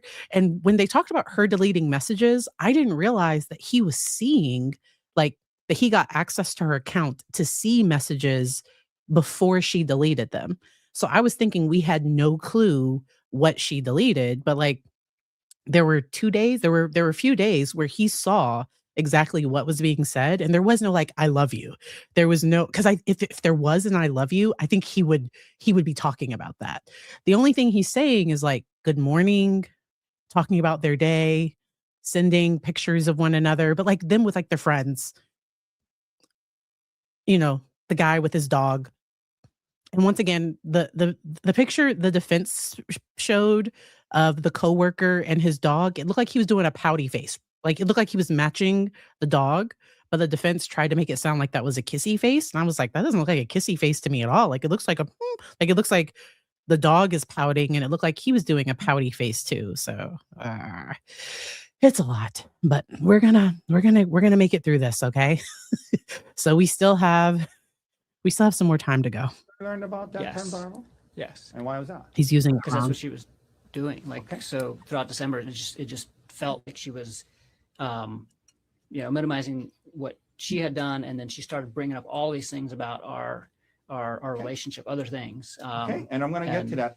The audiobooks, can we pull up Exhibit D 126, please? Did you both listen to an audiobook called How to Help My Spouse Heal from My Affair? Or How to Help Your Spouse Heal Yes. from Your Affair? See that? Yes. And these are text messages between. Sorry, what exhibit is this? Sorry. D 126. I believe it's in evidence. It's not in evidence yet. They're gonna work that part out. I saw this part earlier. It is. I'm gonna It's fast forward. between the two of you guys about an audiobook called How to Help My Spouse Heal from My Affair, correct? Yes. And is that something that a audiobook you both listen to in your efforts to try and get to a better place? Yes. I know I listened to it, and she told me she did. Now, you heard her testify that she told the detective that her interactions with Mr. Miller were some flirty texts. From what you saw back then and discovered, was that an accurate description of the extent of her relationship with Mr. Miller? Not at all. Proper impeachment. No, over prior inconsistent. Understand. Over. Let me ask that again. It's gonna take them a You had while. conversations with Arielle where she admitted to the affair, yes? Yes. You saw the communications that she had with Mr. Miller, correct? Yes. There was all this stuff you just talked about. you heard her say that when the detective asked her about it, she said there was no affair and she described it as flirty text. From everything that you learned about this situation, was that an accurate description of what was going on between her and Mr. Miller? No. Calls for opinion. Sustained. That's not restricting. Isn't that? I'm sorry, I apologize. That's not the same question I asked. So you know? No.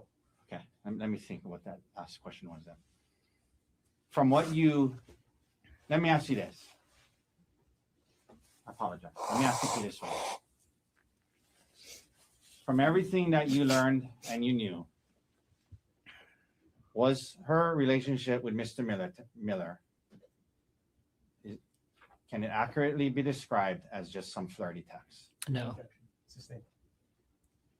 From what everything you learned and knew, It took multiple times. was all that was going on between them flirty texts? Objection. Same objection. Slightly different question. Overruled. No.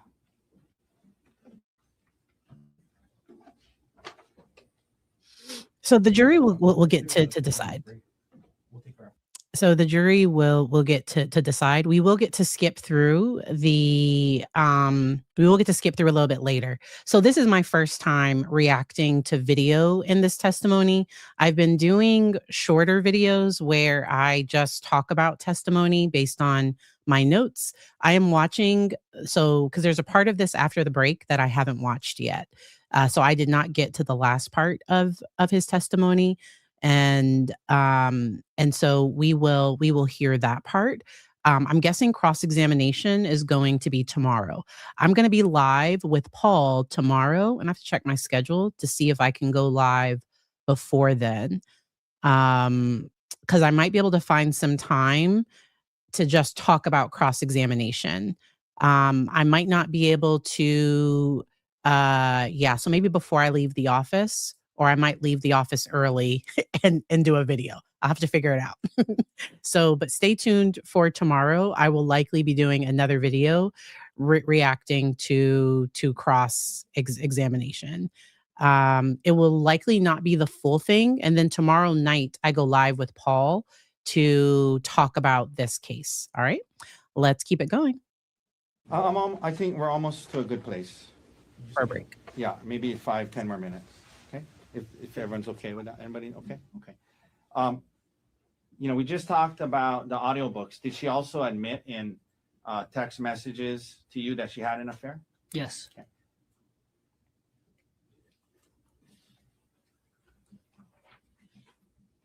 Now, at some point, do you guys start counseling? Yes. And what did you want counseling to be about? About the affair. Okay. And what did counseling turn into? There's mostly other things in our relationship. Okay. Also a little bit about the affair, but mostly other things in the Okay. relationship.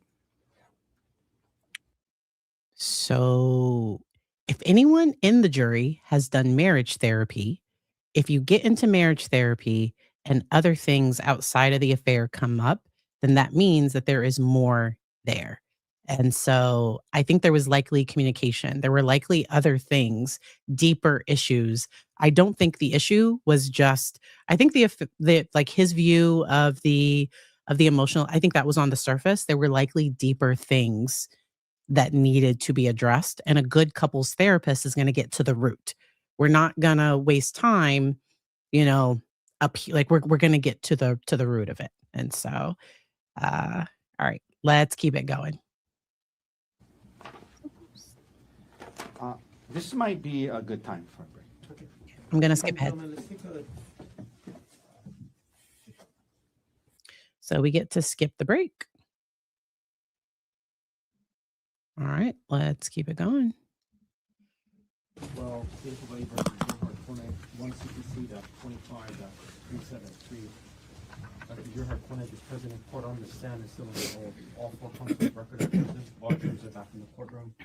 Mr. Toxic, we continue on with the direct examination. Thank you, Your Honor. All right, Gerhardt, before we get back into the counseling, there were 2 exhibits I wanted to introduce, or at least attempt to introduce. This is exhibit 126. May I approach, Your Honor? Yes. So, Gerhardt, we're talking about the audio books that you and Arielle were kind of reading to get, bouncing off each other, learning from. Did you guys text each other about it? Yes.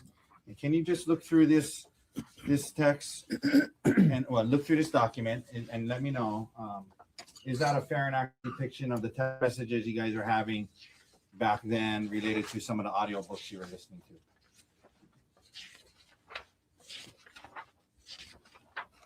I'm going to be yes. Yes. Okay. Your Honor, move to admit 126. Received evidence. Mr. Dirks, could we please now publish the first page? I'm going to speed this part up a little bit if we're just talking about books. I'll speed it back down when they get into the day of the incident. So we're at 1.25 speed. Let me know in the chat if we need to slow it down, okay? So I'm sorry. if we can blow up this top part here, how to help. That's going to be a little too fast. Okay, we'll have to keep it at normal. We'll keep it at normal speed. Here, Mr. Dirks, please. Yeah. So one of the books that she was willing to listen to was called How to Help Your Spouse Heal from Your Affair, yes? Yes. All right, we can take that down. I was asking you about if she admitted to you in text message about a secret affair. May I approach with 125? Huh? Yeah. And I want to mention again that in a stressful situation, sometimes a way a person gets through it is by appeasing the other person. So there is the different stress responses are freeze, flight. So like fight, flight, freeze, and appease or fawn, where you just want to make the other person okay, where you just agree to whatever they say. And I think her testimony on the stand, deep down, she likely didn't think it was an affair. She probably would admit, yeah, there was a little flirty, but like she wasn't in love with him or anything. I don't think. I could be wrong. But I think she was trying to appease him, and that is a really common stress response. Let's keep it going. May I approach, Your Honor? Yes. I want you to just quickly thumb through that and take a quick look at it. Is this a fair and accurate depiction of the text messages between the two of you on December 9th about the affair? Yes. Your Honor, move to amendment 125. Mr. Gerhardt, no objection. Word has been marked for identification of defendant's exhibit D125 as received as evidence. Can we, Mr. Dirks, publish it starting on the second page for now? Okay, can we blow up the top part? Just that first message, okay? So this, Gerhardt, was this a message that you sent her? Yes. You engaged and continued an elaborate secret affair instead of... That's the tone his lawyer's going to read it with? Thank you, Afton, for gifting memberships. This is the tone we're going to read this message with? That tone comes off a bit, and we're regular speed. Okay, let's admit some of his text messages that the state didn't admit. Let's see it. Coming to me asking to work on our relationship. And can we take that down? And then at the bottom there, Mr. Dirks, can we blow up the response? I wish we could see the whole thing. And did she respond to you? If anything, I learned how stupid it was this time and know how to make sure it doesn't happen again. Is that what she texted you back? Yes. Okay, we can take that down.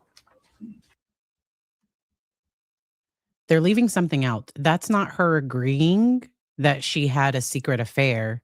That's saying, I know it was stupid. I'm not going to do it again. Like now we didn't read the whole message, and the jury is going to have that whole message. I love the rule of completeness where they can't just show his little message and then skip what he said and then just show hers. They have to enter the whole thing. And we couldn't see everything together. It's really hard to leave a harmful relationship, especially when you have children. And I think in March, I think she thought they were in a better place. I think he was planning for based on his Google history and his searches, I think he was planning for a life without her, and maybe not in a legal way, in my opinion. allegedly. Now, Gerhardt, you mentioned starting counseling and how it was kind of, about the affair, but kind of turned out to be more about other things in your relationship. There was evidence the other day about this recording device. Did you purchase this audio recording device? I did. And why did you do it? So what was going on, some of what was going on in December, and it kind of came to a head on that morning right before our first counseling session, Okay. is that she said that, basically she's so upset about other things going on in the relationship that she wasn't sure if she wanted to stay with me, and that and then she kind of blurted out that Gianna thinks I'm a monster, and she had talked to her mom, and her mom also agrees that this isn't a big deal. And so I was really concerned and suspicious that she was basically lying to them and telling them a completely different version of what was going on in our relationship, and then also what the affair entailed. Okay. And so the audio device was what? So I was like, So this did he just say that he's recording her to hear what she's telling other people about the affair? Like not even that, like, he was worried she was still having an inappropriate relationship, but he now needs to control and know what she's telling other people. That is Ugh. We are way past we are way past the red flag. Like we are run. But he thinks this is okay. Like he's saying this. He took big breaths before he did this. And I am so glad that those women interrupted it. I don't think he planned for her to survive. And if he hadn't been interrupted, I don't think she would have. Like I don't think he would have stopped. I don't think he would have. If those women hadn't interrupted, I don't think he would have stopped. Okay, I'm gonna have to rewind that because he said that with a straight face. He was worried about what she was telling other people? What? right before our first counseling session, is that she said that, basically she's so upset about other things going on in the relationship that she wasn't sure if she wanted to stay with me, and that, and then she kind of blurted out that Gianna thinks I'm a monster, and she had talked to her mom, and her mom also agrees that this isn't a big deal. And so I was really concerned and suspicious that she was basically lying to them and telling them a completely different version of what was going on in our relationship, and then also what the affair entailed. Okay. And so the audio device was what?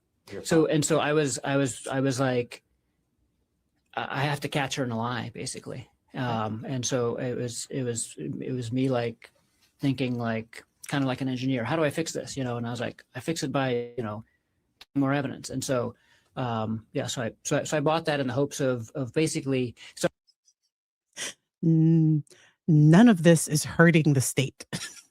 The prosecutor isn't objecting because this is bad. This is showing he is controlling, and like you bought, this is worse. To me, it would have been better for him to say he bought the recording device to make sure she wasn't having an affair. But you bought the recording device to make sure so you could hear what she was telling other people. Like that is not okay. And he doesn't realize that this isn't okay. So they have to explain the recording device. So the recording device came in. His lawyer fought to get that recording device out. There was a whole hearing on Monday about the recording device. Earlier today, I talked about that. They had a whole hearing. If you follow JD Explains, he explains the law. And he did a great video breaking down that, because on Monday, it was hours long. It was a really, really long hearing talking about, because his attorney wanted that recording device out. But this is it would have, if I was on the jury, it would have been better if he said to see if she was still having an affair. Okay. But like you need to know what she's telling other people, that you don't think she's giving them the real story about the affair. No, like that is not okay. And so sometimes I try to not use judgmental language. Do you know it? But like this is not good. I'm thinking unsafe. Like I'm thinking this is abusive. Like that's like this is beyond anything reasonable. In my just personal, just like as a therapist, if I found out that my client's spouse was recording their conversations with other people to monitor what they are telling other people about the affair, like that is I don't think that y'all can come back after that. Like there is no coming back together after that. I was going to use it to record conversations that we would have, and then the two of us. And then if things weren't moving in the right direction, I can be like, listen, this is what you said. Listen, like this is what she's telling me. Because if she's telling a different story to her mom Judy and to Gianna, okay, then I could basically catch her in a lie. Did you end up actually using it? I tested it and figured out how to use it. So I also think his lawyer, and I don't know if JD Explains will talk about this, I don't think his lawyer can. So I think when his lawyer says K, I think he's trying to cut him off. His lawyer's like, K? Like I think his lawyer is trying to interrupt him without letting the jury know that he's trying to interrupt him. But the defendant just keeps talking. He just keeps talking. And the state is just sitting back taking notes, I'm sure. Never actually used it for that purpose. We ended up not ever talking about the affair at home, and that was kind of one of the things that she was able to do through therapy, is that we were not allowed to discuss the affair at home anymore. Okay. Oh, and back at that time, where your head was kind of just spinning, and were you just trying to figure out how to get through it? Yes. Okay. I love it when they testify. If a defendant So you start counseling, and you mentioned that you guys weren't talking about the affair at home anymore. And were you talking about it much at counseling? In a little bit. Okay. So the counselor that we went to on Maui, the first couples counselor, it was Which one? fantastic, and it was in-person counseling, and she really listened to us both and made us both feel hopeful, because she basically said, like, this isn't the end of the world, everything that I'm hearing, and as long as you guys are both committed to making this work, like this is, we're going to get to a better place at the end of this. And so it felt very, very hopeful in that sense. Okay. But the counseling sessions themselves were focused on other things, Okay. and then also on like general kind of relationship building things. All right. So heading in those now, first few months. in February, heading towards March. Overall, how after I guess they're in counseling for a little bit, and overall, how were things going? Good, actually. I mean, I felt really hopeful, and in kind of hindsight, I would describe it as taking Tylenol when you're sick, right? It makes you feel better. It's not actually addressing the illness. It's not actually, you're not doing anything about the disease itself, but it felt better because we were learning, communication techniques. We were doing a bunch of exercises to kind of define what we wanted our. I think this is what he thinks the jury wants to hear. I don't think that's true. I don't think he was in a better place. He probably wasn't happy that he couldn't talk about the affair at home.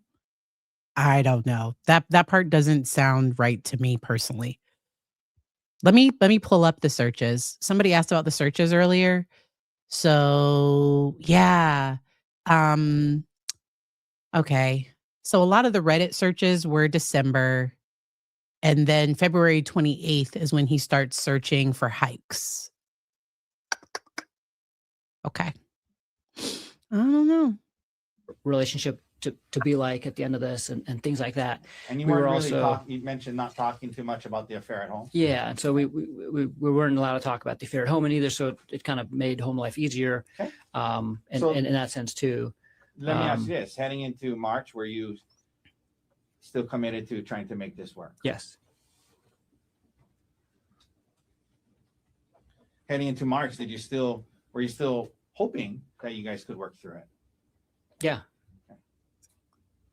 So now we're into March, and as we've learned, Arielle's birthday is in March. The trip to Oahu, how did it come up? I have to schedule my vacation basically 1 year in advance. So we plan vacation as a group, and we have to cover a bunch of different sites and stuff. And so we have like a vacation lottery like a year in advance. And so I had the week off of her birthday already. Oh, you had scheduled from before? You'd scheduled your vacation around her birthday? Yes. Okay. And so I had the week off for her birthday. That's one of the weeks that I had gotten off, and I always do that. I try to get her birthday off and my birthday off and things like that. So I asked her, what do you want to do? And she said, well, we don't have to do anything, but I've never been to Oahu. I would like to go Oahu at some point. It doesn't have to be this trip, but Let me stop you there. So the concept of going on a staycation to Oahu was first floated by who? by her. Okay. But to be fair, she said, but we don't need to do it. I don't know if it's the right time. And what did you say in response to that? I said, there's no reason not to. I have the time off, and she could take the time off. And did you think it would be a healthy thing for you guys to do, given everything you've just been through the last couple of months? Yeah, I thought it was great. We had just been to California for a week with the kids, and that went really well. And so we had taken like a nice family trip, and it just seemed like it would be nice to take a couple's weekend away. Had you forgotten about the affair and Mr. Miller or anything like that? Not at all. Okay. But you were still hopeful and working towards a better place. Yes. And you thought the trip might be a good part of that. Yeah. Okay. So she brings it up. She says, maybe it doesn't have to be now, but you say, no, let's do it. And do you start to plan the trip? Yeah, I do. What day were you guys going to get to Oahu? Sunday. What day was that? What airline were you going to? Well, you flew over on an airline, obviously. Mm-hmm. Yes. From the Maui airport. Yeah, I can't remember which airline. Okay. But from the Maui airport. Yeah, from Maui to Oahu. Okay. So, because they're not pulling up the calendar, so Sunday would have been March 23rd. The incident happened Monday, March 24th. So for everybody listening, because they're not going to clarify what that was. So Sunday would have been March 23rd. The incident happens on March 24th, 2025. Okay, let's keep it going. Did you and Arielle check bags or carry on? Just carry on. Did you go through the TSA checkpoint with her and your carry-on bags? Yes. Were there any problems going? Okay. If we're talking about liquids, if the liquid is less than 3.5 ounces, because if they're trying to say you can't get certain vials or you can't get syringes, you can take medical supplies. So people with diabetes can bring their syringes. Like I travel, my son takes liquid Allegra.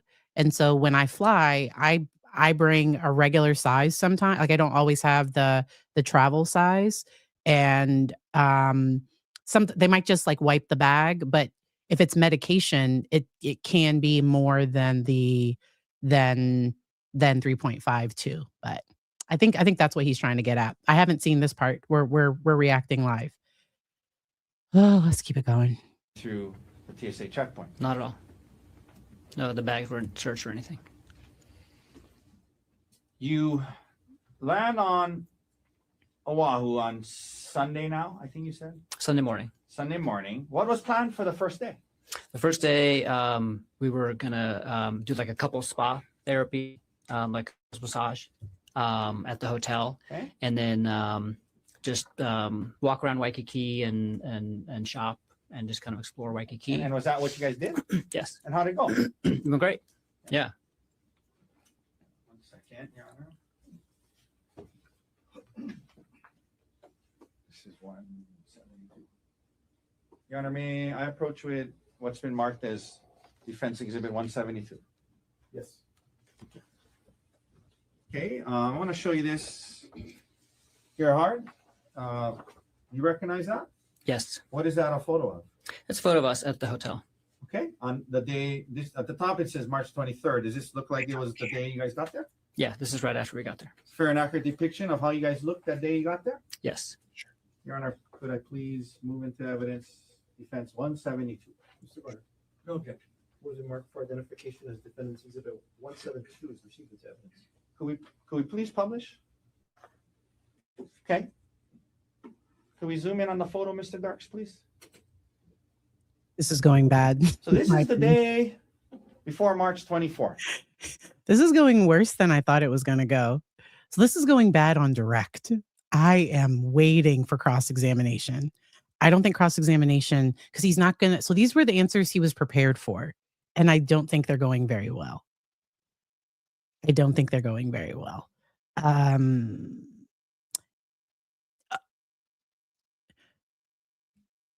So if I was sitting at dinner and my friend goes to the bathroom and her husband tells me she's having an affair, I would be like, and I find out the husband hasn't told her, like that is shady. That is weird. That is not okay. It feels like a smear campaign to me. What a smear campaign is when a person tries to get ahead of it and to like ruin the person's reputation and kind of isolate them from their friends sometimes. It doesn't always, but like that's sometimes what happens. Or he's trying, or the spouse in that situation might be trying to make themselves the victim of like, ooh, feel sorry for me, feel bad for me. How could they do this to me? Arielle described it as feeling betrayed. Him telling their friends before he talked with her about it, I would be so mad. Like it really is that is not okay. And then he goes and approaches her about like that is weird. That is really, really weird.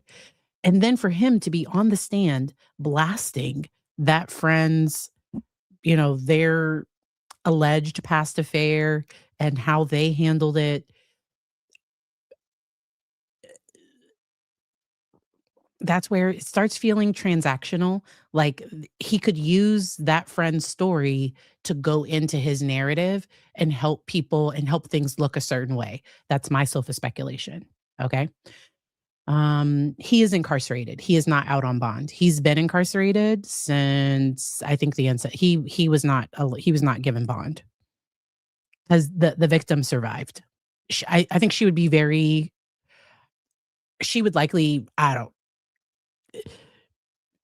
because it's an attempt. I would be worried that a person might come back if they were among us and facing all of this. So he is incarcerated. All right. Those are just general thoughts. Right? Yes. You guys had a good day? I had that good day. Yes. It was a good day. Did you plan this trip on Oahu to try and kill your wife? No. Are you trying to do something like? I need to see that again. Yes. Did you plan this trip on Oahu to try and kill your wife? No. Were you trying to do something nice for her birthday? Yes. Okay, we can take that down.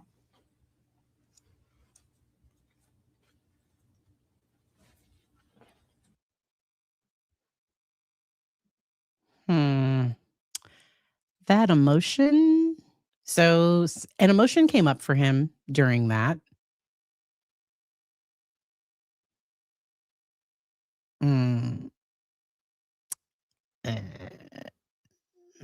Okay, we're just gonna keep it going. Let me also approach, please, or may I please approach with Exhibit D 173. Okay, may I approach, Your Honor? I'm going to show you this. What is that a photograph of? That's a photo of us in the hotel room. Okay. On the 23rd of March. I'm still getting anger.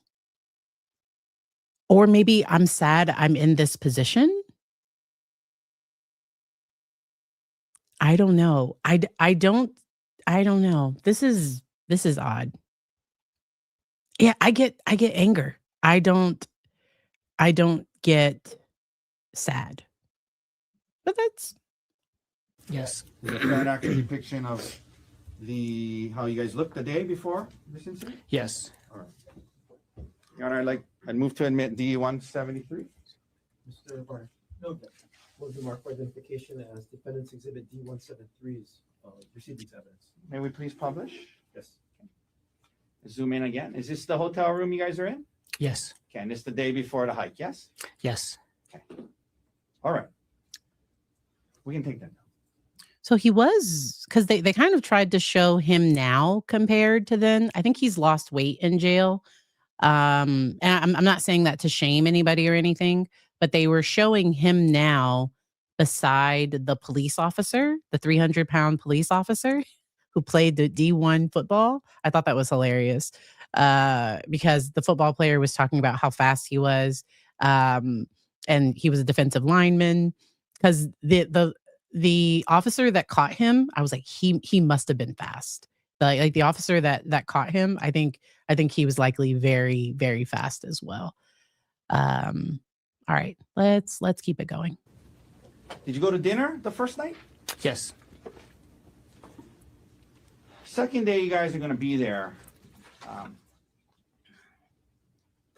Were you planning on going on a hike? Yes. And why? Why a hike? How did that come up? Tell us about that. Is that something you guys would do often? Tell the jury about that, hiking. Yeah. So we would hike often, and we would travel often too. So we pretty much wherever we went, Now he's talking about this like he's talking about what he ate for dinner. So the emotion went away very quickly. So that's where sometimes I question the authenticity of it when it comes and goes that fast. So when he was talking about now I'm sure the day of the incident has some big emotions tied to it, but now he's just talking about this other aspect like he's talking about what he had for lunch. Okay. we typically would hike at some point during the trip, and we weren't like crazy campers or anything like that. So we wouldn't do like a bunch of overnight things, but we like to do Okay. hikes, and she also wanted to see Oahu, and so I was looking for hikes that we could do that would kind of show the island. Okay. And I'll get back to the particular hike and why you chose that one. But did Arielle enjoy hiking? Yes, Something you guys did all the time? all the time. Okay. I believe D-156 is in evidence. May I publish D-156, Your Honor? Please. Okay. Can we zoom in on that photo? So is that Yeah, that's at Iao on Maui. okay? Very That's a hike you It's guys would do. it's like a secret hike behind the Iao monument that you can do if you know where it is. Some steep cliffs here and there. A lot of them, yeah. All right, we can take that down. Why did he include a secret hike? Why did he include those words? Okay. It is what it is. But he did search for secret hikes though. So that might be why he said that too. You know, there was testimony about how the hikes that day on the Palipuka Trail, it made her feel uncomfortable, Arielle. Had you guys been on hikes or activities before with equal or greater heights and cliffs? Definitely. Did you guys ever go bungee jumping? We did. Tell the jury about that, where that was and what that was like. Wow. Yeah, so we got engaged in South Africa. We did a 2-week trip there and met a lot of my family and friends and did a lot of sightseeing and got engaged. And as part of that trip, That was a bungee jump. we went bungee jumping. Off of what? It's called Blokran's Bridge. It's a bridge that spans. Okay. So I think, I get why now. So the defense is trying to bring up that Arielle wasn't afraid of heights to go bungee jumping, but that was safe. Like you're strapped in. This wasn't over a cliff. You know what I mean? Like, so I think they're trying to bring up that she's not afraid of heights or something. I think that's where they're going. Okay. Touche. And a beautiful canyon in South Africa, and it's a 700-foot bungee jump. It's one of the tallest bungee jumps, one of the tallest commercial bungee jumps in the world. And Arielle did that? Yes. Could we please also pull up Exhibit D-149? That's already in evidence. Let's let the clerk confirm it. Please. Thank you. Would you guys go zip lining? Or Yes. have you gone zip lining? Yes. Okay. Yeah, that's Costa Rica. That's in Costa Rica? Costa Rica? Yes. Okay. We can take that down. In your entire relationship, when you know, there were, whether it would be bungee jumping, the hikes with steep cliffs, zip lining, had she ever expressed any concern about hikes before? We are both very cautious people, and we stay safe, and so we don't end up going close to the edge. Our friend Gianna likes to go like and Okay. pose for crazy pictures, and we didn't pose. Why are we bringing in Gianna? Like, people get added to the conversation that don't need to. So he was specifically asked about her and heights, and he included himself. And now we're throwing in Gianna for some reason. Okay. For the like super crazy Oh my- pictures, but we would always do the hikes and without any concern. Okay. As long Even as- ones with steep drop off. Yes, for sure. Okay. Now, there was testimony from Detective E. Numa about some of the searches you did on hikes. And first of all, there was some searches in there about Maui hikes. Why were you searching hikes about Maui in that early March time period? I was looking for hikes on Oahu, and then while I was looking at hikes, I just started kind of looking at hikes that I had meant to look up in Maui too.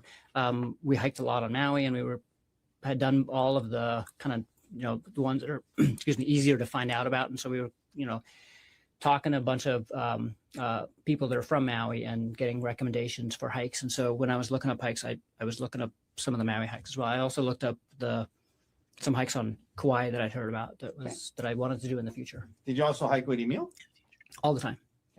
on Maui? On Maui, yeah. He loved hiking and jumping off waterfalls. Okay. So you do the research. Do you come across the Palipuka hike? Yes.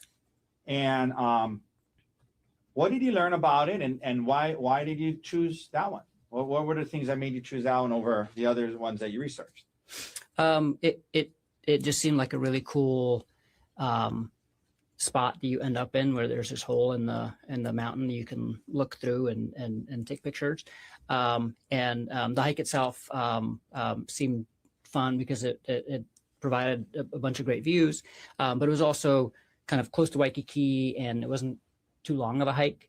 Why did it matter if it was really long or not? We didn't want to spend the whole day out. So we were only going to be here from Sunday to Tuesday. And so Monday was our only, the only day that we were here the whole day. And we wanted to hang out by the pool for So part was of the the plan, go on this kind of shorter hike and then go hang out at the pool the rest of the day? Yeah. Did you also make a dinner reservation at Yes. Set Yes. for that night? Yes. Did you explain to Ari ahead of time that you had found this Palipuka hike? Yes. Did you tell her a little bit about it? Yeah. Did she object to it in any way? No, not at all. She sounded excited. Excuse me? She sounded excited. Okay. Second day. Now, you said the plan was short hike, spend some time at the pool, go to dinner. Let's talk about that day. So was that her birthday, we've heard? Yes. So you guys wake up, and already in evidence is State's Exhibit 133. May we publish that, Your Honor? Yes.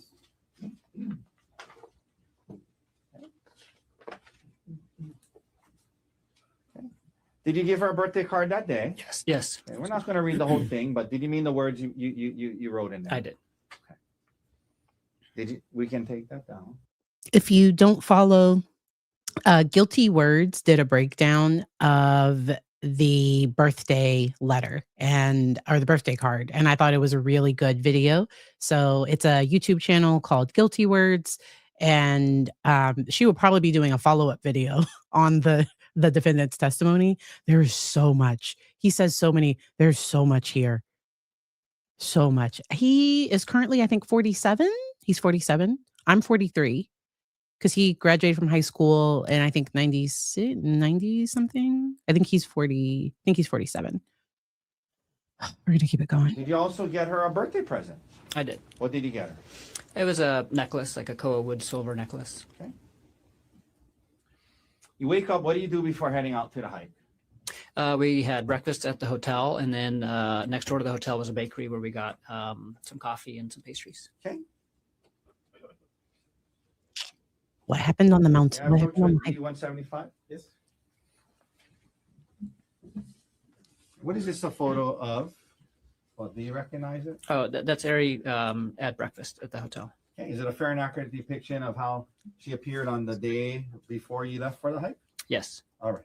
I've already seen her after. Could we please admit the 175 into evidence? Mr. Garner? No objection. What has been marked for identification as defendant's exhibit D175 is received into evidence. Can we please publish? Okay. So this is a photo from that morning before the hike? Yes. So the jury can compare right. the before and You can after. take that down. Yes. Thank you. Now, as you're, were you going to drive to the hike? Yeah, we had a rental car. Now, did you receive an email that morning that you shared with Arielle before the hike dealing with life insurance? Yes. So first of all, let me ask you, let's back up a little bit. Lemon pound cake. I still haven't got some lemon pound cake yet. You talked about January, February, and you guys kind of get to this place where you're in counseling and you guys decide you're going to be together and you're working on it. Did there come a time when part of what you did during that time was assess the life insurance situation of you and Arielle? Yeah. Yeah. Tell the jury about that. And really, it was pulling the trigger on life insurance. So I used to have life insurance in Pittsburgh through my employer, and didn't have life insurance when we moved to Maui. And it was always on the to-do list, and just got busy with life and other things. Originally looked into it the previous year, but never went so far as to contact the life insurance agent and actually go through with it. And in January, we were kind of working on big picture relationship things, and I was like, oh shoot, we still have to get life insurance. Okay. And so I talked to Ari, and we both applied for life insurance at the same time at the end of Did you get the January. same amount? No. Why not? The idea was that if one spouse would die, the other one would be able to continue on and live in the same house. And so it was, since I made significantly more money than she did, it was basically enough money that she could pay off the house if I would die. So what so what was the plan in terms of the amount you were trying to get on your life for her? 1.5 million. Okay. And then when you guys did the analysis of what, if something happened to her, you would still have your salary to pay for the house and whatnot. That's right. So what was the amount that was decided for her? 250,000. Okay. And the 1.5 million that you were trying to get on your life, was she the beneficiary? Yes. And vice versa? Yes. Okay. So 250 if something happened to her, but 1.5 million to her if something happened to you. Is that right? Yes.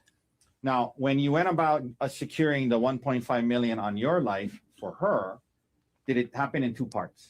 It did. And so the first part was for how much? 1 million. And when did that roughly get approved in relation to March 24th? A few weeks before. Okay. The morning of March 24th, did you receive an email about the other 500? Yes. And what was the email? That policy had gone through, and I needed to DocuSign the final documents to make it effective. And did you DocuSign it that morning? Yeah. Okay. Your Honor, can I approach with D116? Sure. Yes.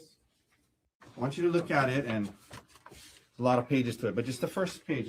Tell me what is D116? This is the email from AAA Life that is asking me to DocuSign the policy. Okay. And what date and time did you receive? Well, I received it on Monday, March 24th at Monday, March 24th, 2025 at 8:02 a.m. okay. And is this a fair and accurate depiction of the email and attachments you received on the morning of the hike? Yes. Your Honor, I ask to move it into evidence. Mr. Garner? No objection. My prior video, so my very last live video, I talked about the son's testimony. I did think the son's testimony came across credible. I think the defense is going to try to claim that the son was emotional. His dad told him that he was going to do something to, I don't know, like I think the defense is going to try to downplay it, but I believe what the son said, and that he called him back later to be like, "Did you tell anybody what I told you?" And his son was honest with him. And so he should have never put his son in that position. And it's a lot. Was been marked for identification as defendant's exhibit D116 is received into evidence. Could we please publish the first page, Mr. Dirks? Okay, so let's look at this, okay? So Gerhardt, at the top it says, please DocuSign. It has your name. It has the AAA life insurance. I guess that's AAA. Is that who you did? Yes. Is that who you got your life insurance from? Yes, And the date there is March 24th, 802. Is that right? that's right. And this was for the extra 500 you were adding on to the $1 million of life insurance you got for her a few weeks before, right? Yes. Did you discuss this additional 500 that went through with Miss Konig, and that the email came in and you DocuSign? Did you tell her about that before the hike on March 24th, 2025? I did, because we were in the parking lot after the coffee shop, and I was on my phone. I was like, oh, you know what? My, the last of my life insurance just went through. They're asking me to DocuSign it, and so I was doing that. All right, we can take that down. Just want to let her know that I'm not like just texting or something, like, because we were out together. So you were telling her what it was Sure. that you were looking at. I don't think she was worried. I could be wrong. Yes. Thank you.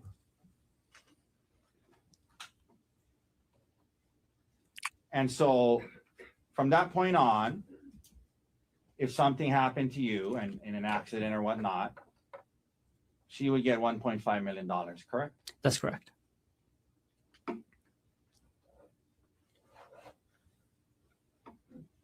You guys drive up to the Poly Lookout after that? Yes, You get to the parking lot. Was it crowded when you got there? it was.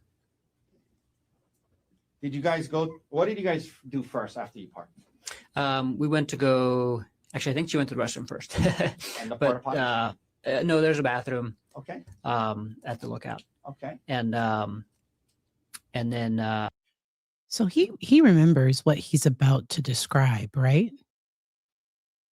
He knows what the incident he's about to get into. That's just, I don't know. It might be nervous humor, might be nervous laughter.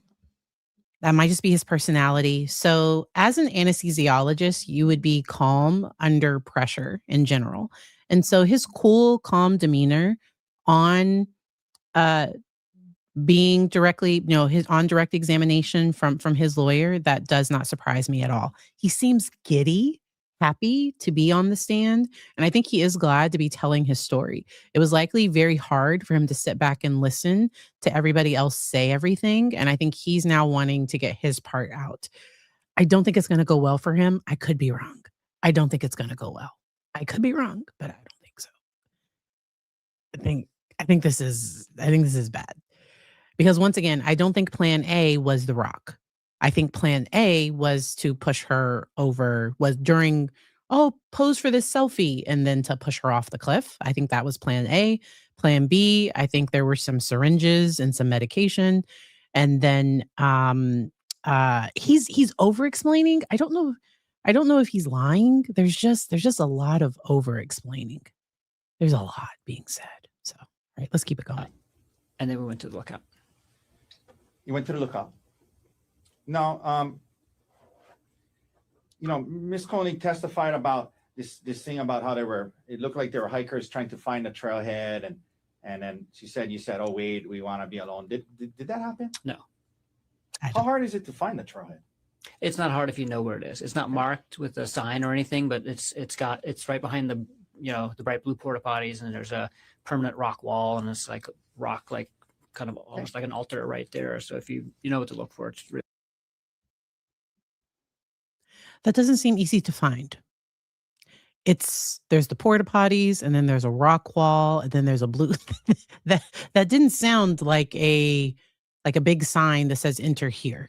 It doesn't sound that way. And so thank you for the challenge. It is what y'all are fine. I appreciate you all. Let's keep it going. Very easy to find. After the looking at the lookout, did you guys start the hike? Yes. You head up the trail, and as you're heading up the trail, did you guys stop and take any photos? Yes. Okay, and can we? I believe S-131 is in evidence. Can we publish it? Just let the court confirm. Yes. Okay, thank you, Your Honor. Okay, so is this a photo that was on right after you, kind of shortly before you? I mean, right when you started the hike? It was. Yes.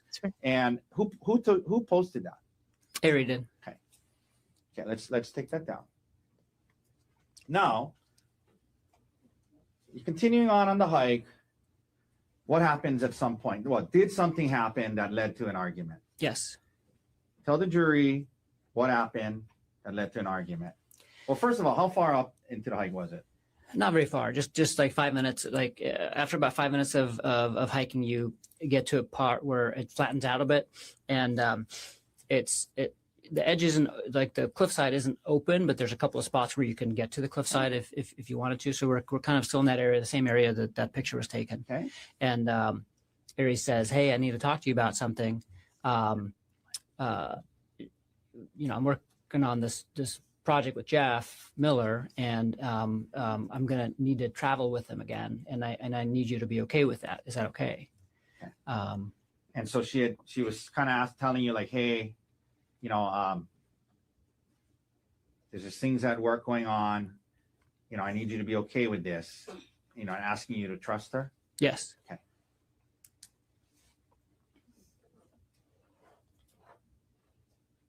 And again, you mentioned you guys weren't talking about the affair at home anymore because of counseling, correct? That's correct. And you guys weren't talking about it in counseling a lot at that time? We hadn't gotten to kind of the core of it yet.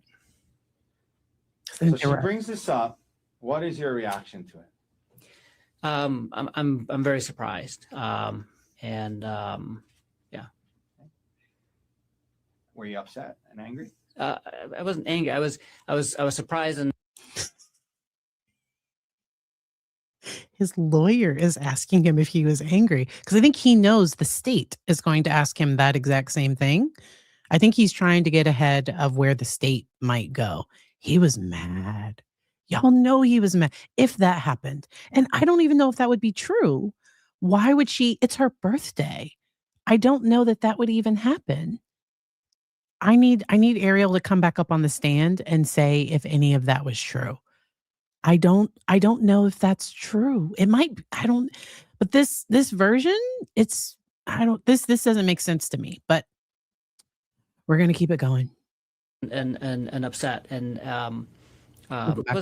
yeah. Were you upset and angry? I wasn't angry. I was surprised and upset, and I told her no. Like I'm not. Wait a minute. Did he say he wasn't upset, but he was surprised and upset? So she brings this up. What is your reaction to it? I'm very surprised. And yeah. Were you upset and angry? I wasn't angry. I was surprised and upset, and I told her no. Like I'm not okay with that. And not only am I not okay with that, like I'm never going to be okay with that. Like we haven't dealt with that part. Like the only reason why I was okay with her still even working there is because we had placed these limits on their communication. But in my mind, like she still needed at some point to quit her job, and this was only put on hold while we were trying to deal with all these other things. She basically said like, well, I can't quit my job right now because I don't even know if I want to stay with you. So we were dealing with like the issues that she brought up. Okay. So often when the other person wants you to quit your job, it's so you can't leave them. Her not having income. Now he might think, oh, you can just apply for another job. But I think having a remote job in she's in a niche field. She can't get a job just anywhere. To me, wanting her to quit the job is a little it comes off controlling for me personally. That's how it comes off to me, because it's often trying to isolate the person, financially as well. Now they had a joint account, and both paychecks went into the joint account. This is first, but uh, it's not like any of the affair had been resolved at all. Like it had just kind of been put on hold. And so, How did you feel that she would even think that this would even be okay? yeah, I mean, it made me realize that we were just not on the same page at all in terms of, like, here I am just kind of like sublimating my feelings and focusing on her hurt and waiting patiently for her to do the same to me. And this made me feel like she wasn't intending on doing that ever. So what did you say back? Turbo. Wow. This is very, very hard to listen to. I'm so glad that I'm listening to it with you all. This is painful. This is very, very painful. So painful. Oh, okay. Or were you guys kind of arguing about it? Yeah, we were for sure arguing. Okay, and then so what did you say anything to her? I just said, out. Yeah, I said like I need you to move out. Like this has gone far enough. I need you to move out. And I'm going to tell people why you're moving out, and I'm going to show them what you did, because like unless you face this and unless you take full accountability for this, like we're never going to get through this. So and that was like after you guys had been kind of arguing. Yeah. This isn't giving vibes of I didn't try to unalive my wife. This is a bad lot. Like this isn't, but I think he's trying to say what made her go, because he's going to say she came after him. I don't think that's true. I don't think it's true. I don't think any of that is true. Sir, what? This is making this is giving. I'm going to rewind it just a little bit. Okay, well, unless you face this and unless you take full accountability for this, like we're never going to get through this. So and that was like after you guys had been kind of arguing for a while about, I mean, an argument starts, you guys are arguing, you're telling her all these things. Yeah, I mean, the argument developed more slowly than what just happened, and there was other things said too, but that's how it culminated with you telling her, well, if that's the case, if that's how you feel, you got to move on. Yes. Okay. What happened next? What did she say anything to you about her mom and Gianna? She did. So like earlier in the conversation, she'd be like, well, what if my mom chaperones my work trips with him? And I was like, no, like I'm still not okay with that. Like, and that's not a long-term viable solution. And then later in the argument, when things kind of got heated, she was like, actually, my mom just said that she'll chaperone the trip and she thinks Jeff is interesting and can't wait to meet him. And I'm like, you're obviously telling them a whole different version of what happened than me. So in the argument, in her effort to say for you to be okay with it and go on the trip, she said, well, what if my mom chaperones me? Yes. I don't see how any of this is helpful for him. It was never anything intimate. It was just messages and like, good morning, how was your day? This is what I did today. Phone calls. That's what it was. She at this point, she thought the relationship was okay. I don't even think she was thinking about divorce. So I think this conversation is from his mind. I don't, or he's putting together other so this is just my personal thoughts, because she didn't say any of this. And if all of this had happened, because what sense does it make that this would be happening on her birthday? This is her birthday hike. Why is she going to bring up the most sensitive topic, Jeff, on her birthday hike? Like that just, now, is it possible that happened? Sure. It doesn't make sense. It doesn't make sense. What he's saying, it makes no sense at all. Her version sounded credible to me. This sounds like fantasy to me personally. Like this is odd. Like who and you're having all of this conversation on this hike. Like, I don't even know where they are on the hike. I'm so thoroughly confused.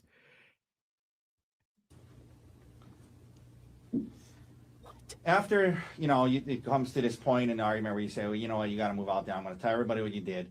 I mean, it was a pretty, it got to kind of it was not a good conversation. It sounds like. Yeah. Okay. So what did you do next? I stomped off. I just stomped off up the trail. And this was a point where we were both really kind of just upset with each other. And I went one way and she went the other way. How far up did you go? 5 to 10 minutes. Okay. Why did you turn around? I was kind of at a loss of not kind of a loss. I was I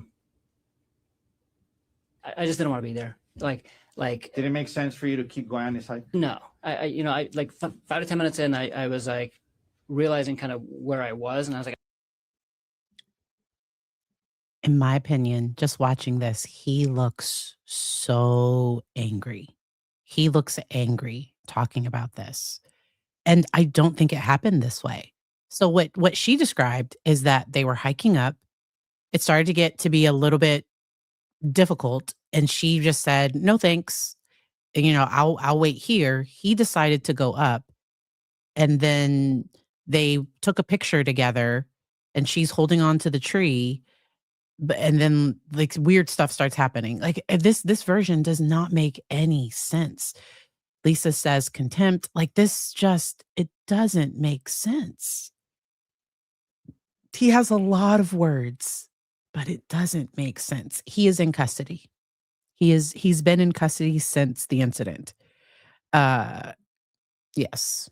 He kind of hid from the police for hours. I think he was found at it was like 9 p.m. or something. Like he was found late. I think it was like 6 hours. I don't know. It was a long time before he was found. I don't want to be here. I want to go home and like start dealing with what we need to deal with. I don't want to, you know, I got to the point where it opens up and it's like these beautiful views, and I'm like there by myself and you know, upset. And I was like, I don't want to be on this hike by myself, upset, and I don't want to do this hike. I'm going to come back and do this hike at a different time when I'm happy. I was really looking forward to doing the hike. When you headed back down, were you expecting Arielle to be where you had left her? No. Where were you expecting her to be? I thought she went to the car because I saw her head, you know, down the trail. And you know, there was testimony that you know, said when you got there, you said, "Oh, you're still here." Did you say that? Yes. And is that because you assumed she had gone back to the parking lot? Yes. How far away from the parking lot were you guys when this argument started? Like 5 minutes. Okay. Or less, probably. Yeah. Okay. Now you get back. What is her demeanor and behavior like now? Like a 180 reversal, basically. So she was like extremely apologetic, and said, you know, basically, "I'm so sorry. You're right. Like, I need to take accountability, and like, let's just, you know, not ruin the day.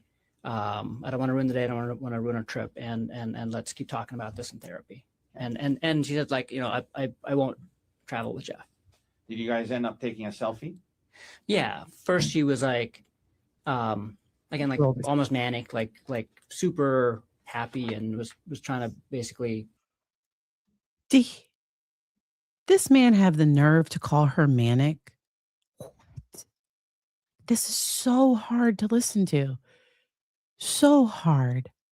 I don't believe a word of it. I don't believe it. So she testified on March 24th, which was her birthday. I think it was day 2 of the trial. Might have been day 2. So you can go back. Arielle Konig, she already testified. I think she might be called back. I don't know for sure. I don't know what the state is going to do. If they see the jury kind of like, I don't know, if the jury doesn't seem like they're buying it, I don't know what the state might do for rebuttal, but you might have her come back. Day 3. Thank you for correcting it. I know it was March 24th because that is her birthday. She was able, because this happened March 24th of 2025, and she survived. And wow. I'm just glad she can tell her side of the story. It doesn't make sense to me. It doesn't. Get me to be in a better mood. And she was like, I'm gonna climb this tree, take pictures of me in this tree. And so she handed me her phone, and I took some pictures of her in the tree. And then after that, she said, let's take a selfie by the cliff's edge. She said. That was her idea. Yes. Okay. Did you guys take one? Because she said the selfie by the edge was his idea. Okay, sir. I see you. We did. And what happened after that? Right after the selfie, I just remember kind of staying at the edge there and looking over the edge and just kind of still in thought about everything that had just happened and what's going on. And he is looking directly at the jury. Somebody told me to notice what's happening with his saliva. So, I mean, he has water there to drink. He does. Yes, this trial is happening in Hawaii. This happened on Oahu. And they live in Maui. And yes, so the trial starts around 3 p.m. Eastern and goes late at night. I started a few hours late on his testimony tonight because I had to put my kiddo to bed. Hopefully he should. Yeah. He's on spring break this week. He is sleeping peacefully, but yeah, I'd put my kiddo to bed. And then I felt like a shove, and I was almost pushed over the edge. Okay. You felt a shove. Okay. Who shoved you? Ari did. What did you do right after that? Barely caught myself and turned around and looked at her and was like, what the fuck was that? Like, okay. Turned around and it was like, what, like, was like kind of in shock. Like, what the fuck was that? Yes. Okay. And then did you move towards her? Yeah, I did. I was like, just asking her, like, what was that? And started walking towards her.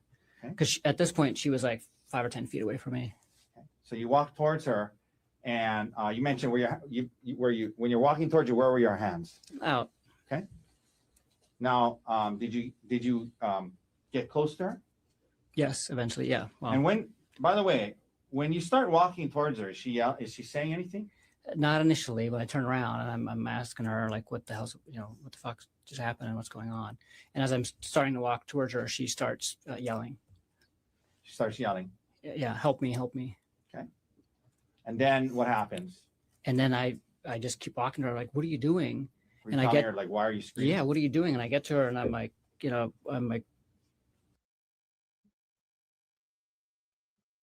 So is he not claiming self-defense? Or maybe he's going to get to it? Because at this point, they're both still standing up.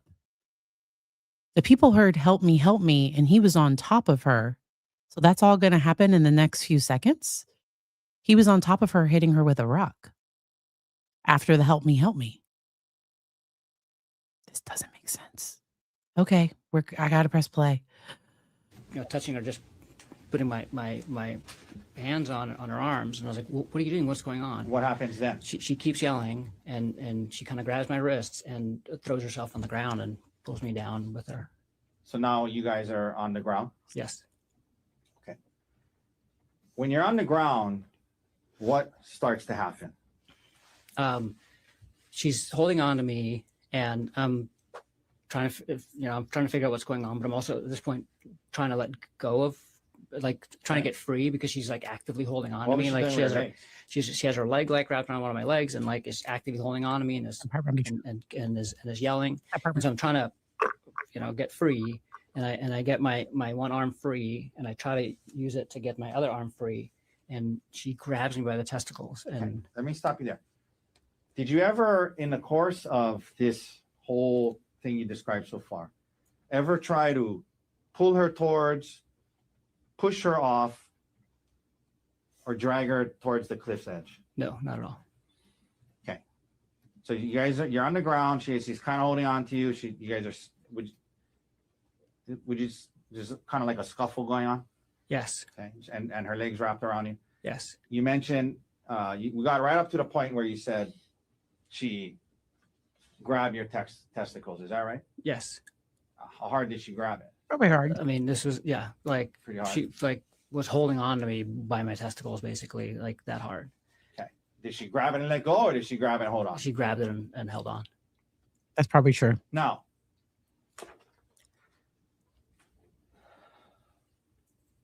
what happens after she does that?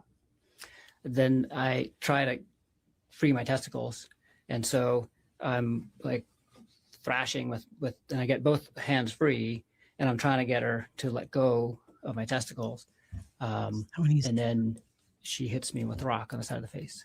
Okay. She's holding on to your testicles. You're kind of focused on that, obviously, and then at some point while you're focused on that, you and it happened all really fast. Yeah. But That's I mean, I'm glad you raised that up. Was this like happening slowly where you had it time all to happened within like, I mean, probably less than a minute, maybe quickly? slightly more than a minute, but I mean, 2 I mean, minutes or something. yeah, but you weren't timing it. From the moment that like we were on the ground and she was grabbing my testicles was like It happened quickly. everything after the grabbing of the testicles happened very quickly. Okay. I think. And you weren't timing it or anything. No. This is just your your estimate. Okay. So now she's holding on to you, she's squeezing your testicles, and you kind of dealing with that. And she's on the ground and you're kind of on top of her. Yes. Okay. And you said then you felt you got hit with the rock. Yes. Where'd you get hit? On the left side of my face. How many times? She kept doing it. The first blow she landed really well, and after that I was able to block Okay. fairly well. She did like land a couple more, but not as bad as the first one. So she still got your testicles? Yeah, so she's like holding my testicle and just like Okay. hitting me like this. And now do you stop dealing with your I'm testicles? just and you- focused on the rock at this point. Okay. Yeah. Okay. Yeah, Did it hurt when you got hit with the rock? you did. Could we publish what's in evidence as Exhibit D30, Your Honor? A picture of his face. Is that when the two officers got him to the Gerhardt, ground? is this where you got hit with the rock? Yes. Is that the area? Yes. Did his face hit the ground when he was You tackled? can take that down. Now, you get hit with the rock. Explain to the jury what happens next and why. I was able to wrestle the rock out of her hand. Does she still have your testicles? Yes. Still squeezing them? Yes. So What do you And do? I was able to like, the 300-pound officer landed on top of him. Okay, he landed on top of him. I don't know. I think that came from running from the police. And because I saw him in court, like that officer, and they gave the people's weight. They gave their weight. It took 3 of them to restrain him. Oh, gosh, I think I have to call them back to say if they saw an injury on his face before. I don't know. I don't know how the state is going to handle this. so we're like, she's hitting me and I'm like blocking, and then I get Is her there a wrist. scuffle over the rock? Yes. Is it near her face? Yes. I mean, it's yeah, it's And then what right. happens? And I finally get the rock. What'd you do? I hit her with the rock. How many times do you think you hit her? I hit her 2 times. That was all that was on. And when you did, was she still holding on to your testicles? Yes. At least initially? Yes.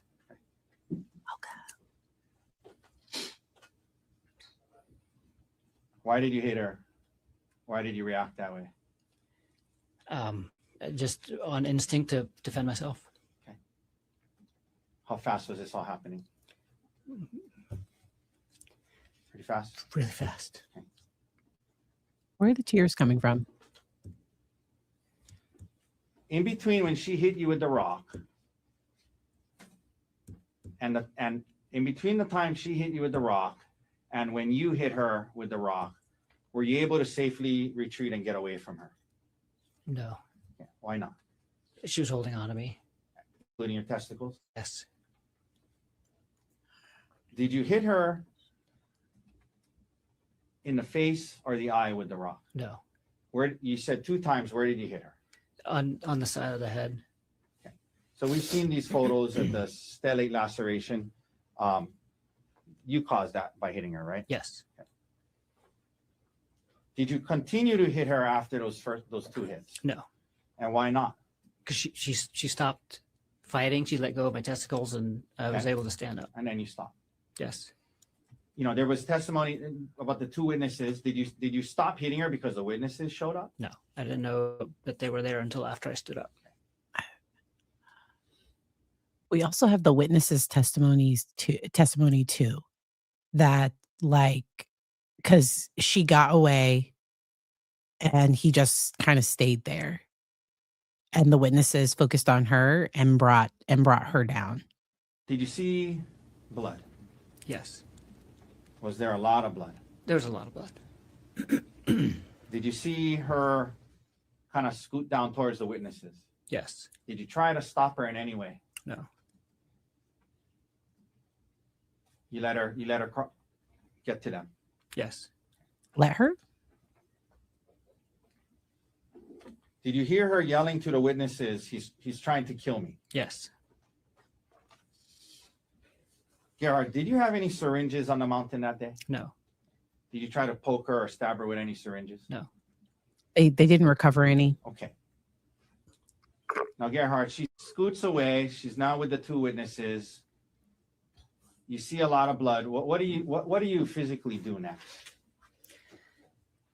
I'm just in a daze, and I just kind of watch her crawl away and then leave with the other 2 hikers. Okay, she got the hikers. What do you do next? Was her bag and your bag there? Yeah, so I just kind of reflexively gathered up all of our stuff, and then I start walking up the trail. Let me ask you this. At this point, immediately following what just happened, you saw, you guys had this scuffle. You saw a lot of blood. What was your state of mind and emotional state like right now, right at this point that we're at? Severe emotional distress.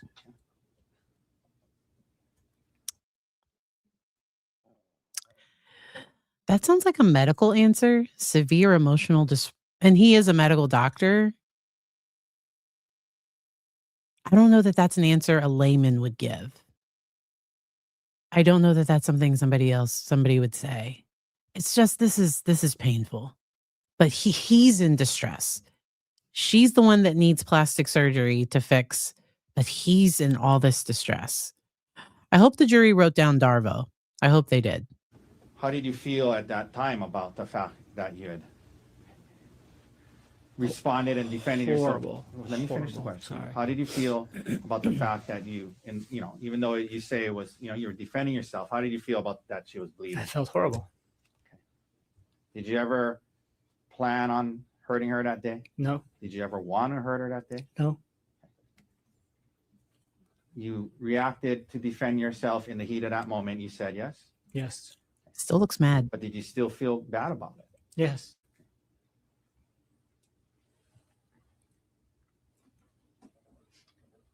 Looks like anger. You mentioned that you were in some kind of extreme emotional distress, I think you said. Okay. Yes. Did you become, at some point after that, suicidal? Yes. Why? Tell the jury why, to the best of your understanding. I just felt hopeless at that point in terms of everything. Like I felt horrified about what I did to her, that I caused this to her, that I had resorted to violence against my wife, the person who I loved the most in the world, and just kind of felt hopeless in terms of our relationship too. Okay. And that being said, I mean, in that moment, were you defending yourself when you reacted that way? Yes. Sure. Yes. What did you do next? Now you're heading up the hill. What do you do next? I just kind of kept walking up and kind of got to the same place that I had made it the last time, where the trail opens up and you're finally on the ridge, and Were you thinking about jumping? I'd already decided. I decided to jump, and kind of last second was made the decision to call Emil just to say goodbye. So this incident happens. You talked about the emotional state you were in. Did you believe your marriage was over? Yes. Did It you is believe over. you heard her yelling to the other people that You're trying done. to kill me? Yes. You saw how bloody she was. Yes. Did you believe that your career could be over? Yes. Yes. Did you you became suicidal? Who's the one person in the world you wanted to call My son Emil. before you jumped? Yes. Were you in a good state of mind when you made that call? No. How do you feel about the fact that you put him in that position and made that call to him? So many feelings because He's gonna blow his nose.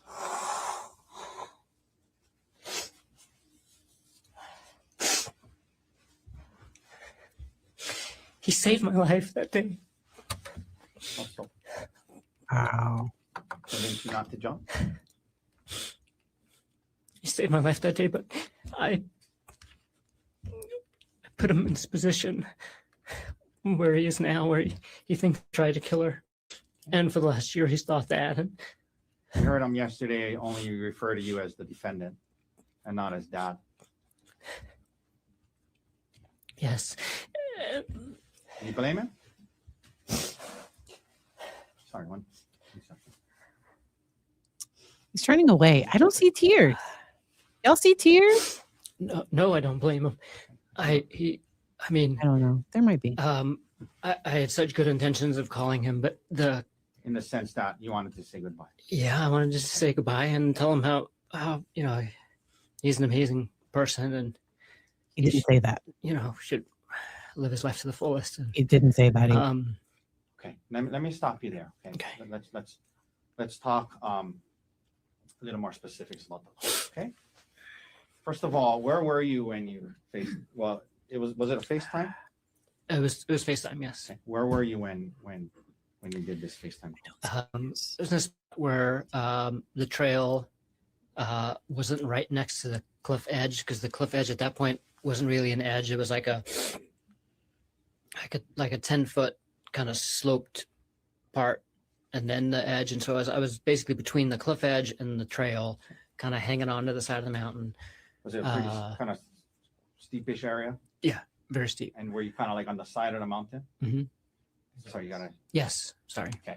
And so just to be clear, the place you FaceTimed him from, was that the place that the incident took place? No. Okay.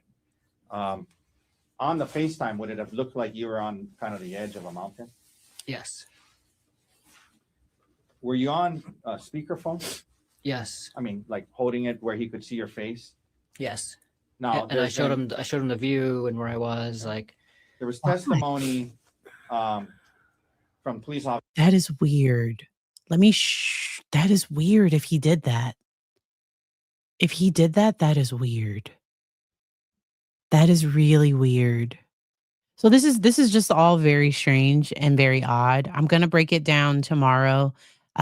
Me and Paul, reporting live from my sofa, will be going live tomorrow at 7 p.m. Eastern. I am going to break down his cross-examination tomorrow as well. I do have clients tomorrow, so it'll be like I have to find time. I might do a pre-recorded video, but we'll see. Like I'll figure out how I'm able to record tomorrow. I like going live with you all because that is more fun. I like going live, but it might have to be pre-recorded. So reporting live from my sofa, we're doing a collab tomorrow. So this is There's that's it was a windy day and notoriously windy area. Do you recall it being pretty windy that day? it was windy. Yeah, up there. So you're on the side of a mountain. You have them on speaker on FaceTime. it's windy. Is that right? Yes. You were extremely emotional at that time. Yes. So that's the context of this phone call, correct? Yes. Boo-hoo, fake Did you cry. tell him that Arielle you were calling him to say goodbye? Is that right? Yes. Okay. Was your purpose to explain to him every last detail of what happened? No. But you did tell him several things, right? Yes. Did you tell him that Arielle had been having an affair? I did. Inappropriate. Did you Inappropriate. tell him that she got hurt, her head was bleeding? Yeah. After he asked about the blood on my shirt. Now, did the word "kill" come up in the conversation? It probably did. What do you recall explaining to him about that? I don't recall explaining. The only thing I can think of is that I said, she said, Okay, so he might be trying to save his relationship with his son by admitting that he could have said kill. He might be, or else his defense has to make his son look like he was so emotional he misheard things. This doesn't feel good. This part doesn't feel good at all. I'll rewind it a little bit. the only thing I can think of is that I said that she said I tried to kill her. So let's I don't break that believe down. that. So you, That doesn't make any sense at all. I don't think, because even the way he just said that, I'll rewind it one more time. The way he said that, there with that pause and hesitation, I don't think it happened that way. I'm not going to play it again. We're going to make it through this. We're almost done. you told him that the blood was hers, yes, Yes. and you're telling him that you're going to jump, And yes. okay. And did you tell him something about well, we're going to get to the part about the police, but you're telling him about how you're going to jump, and you're saying you heard her say to the witnesses, he tried to kill me. Okay. Were you explaining that to Emil? No. So What I were you was saying? I think that's the wrong answer. was talking to myself at the same time too, and I was basically He has to be smarter than everybody else in the room. I think his lawyer was trying to lead him. I think his lawyer was trying to testify. Like, hey, you heard her say that. Weren't you just trying to tell him that she thinks aren't you just trying to say what you heard her say? That would have been a better answer. His lawyer tried to help him and he didn't take it. We love bad defendants. Oh my gosh. I think his lawyer was trying to like help him out there. Were you explaining that to Emil? no. So What I were you was saying? I was talking to myself at the same time too, and I was basically saying like, because I remember saying like, wow, this is like so hard because For me. turns out killing yourself is a hard thing to do once you actually like go and do it. Okay. And so I was like talking to him about like saying goodbye and she had an affair and those things. But then I was also kind of like talking to myself and I think I was Tried to kill her? saying to myself, like, she said I tried to kill her. She said I tried to kill her. Okay. Um, Were you confessing to him that you were trying to kill Ari that day? no, Okay. Did you have an intention to kill Ari that day? no, Would you have said it that way? I tried to kill Ari that day. no. But you don't dispute that the word kill probably came up. No. And can you understand how Emil in that conversation could have got that impression? Yes. So what else happens in this first call? What do you mean when you say he tried to convince you not to jump? He just, and I mean, to his credit, I mean, he just reminded me that I had a choice, basically. Okay. Reminded me to have a choice. Yeah. Because he So- said, like, you know, do you really have to do this? After that, he got off the phone with him? He didn't jump. He has nothing but time. There was a second call an hour later. Yes. and he testified that he was at his Ari's parents' house. Is that right? Yes. Okay. Now, during that call, did he tell you what he told to Ari's parents? Yes. What did he tell you that he told Ari's parents? He said, well, yeah, he said, I told them that you tried to kill Ari. But, sir, did you ask him if he told anyone what you told him? That's my question. I don't think it happened this way. I could be wrong, but that doesn't sound right. I'm gonna go back. Told to Ari's parents. Yes. What did he tell you that he told Ari's parents? He said, well, yeah, he said, I told them that you tried to kill Ari. And what was your reaction to that? I was like, why would you say that? And then You didn't mean that in the first call? right. Okay. You're telling him why And did I you tell didn't, him? at that point, I was like so confused at why he would say that. Okay. And then what did you say to him after that? Then I said, I gotta go. I gotta get off the phone. And did you say to him, because you were going to kill yourself again? Yes. Did you say to him, I said, I never mind. I got to think about this. I'm probably going to kill myself. did you say something to him about, I got to go so the police won't find me? Yes. And what did you mean by that? Why were you trying to avoid the police? I didn't want my choice of killing myself taken away at that time until I had made the decision to either do it or not. Okay. While you were still deciding if you were going to kill yourself, you didn't want to be seized by the police. That's correct. Because once they seize you, you wouldn't be able to kill yourself. Yes. Okay.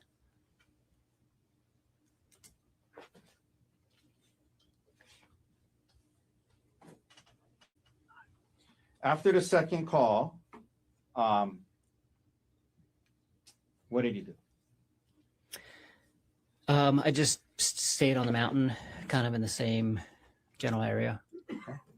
Were you actively moving around, dodging the investigators? Not really. I moved around a few times, but I mostly just sat and actually like was in and out of sleep most of the day. If like my recollection was that like a couple of hours had passed, and then I realized what time it was, and it was getting. Let me ask you this: there's been some talk about Arielle's bag. Did you initially have the bag? I did. What'd you do? What happened to the bag? I honestly don't remember where I left. I must have left it at some point on the mountain As you were during that time. During that time. Okay. Now,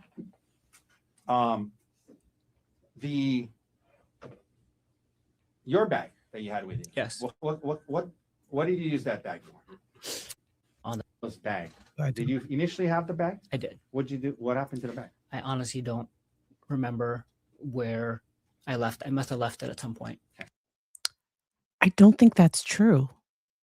They searched the entire mountain. If he had just left the bag on the trail, the bag would have been recovered. I think he threw it off the cliff. Arielle's phone and purse have never been recovered. I don't think he left it on the trail. My own personal thoughts. Because they search. They search with the drone. That doesn't make any sense. It just doesn't. And when it doesn't make sense, it's likely not true. On the mountain. I think As Judge you were Jim during that time. During that time. Judge- Okay. Now,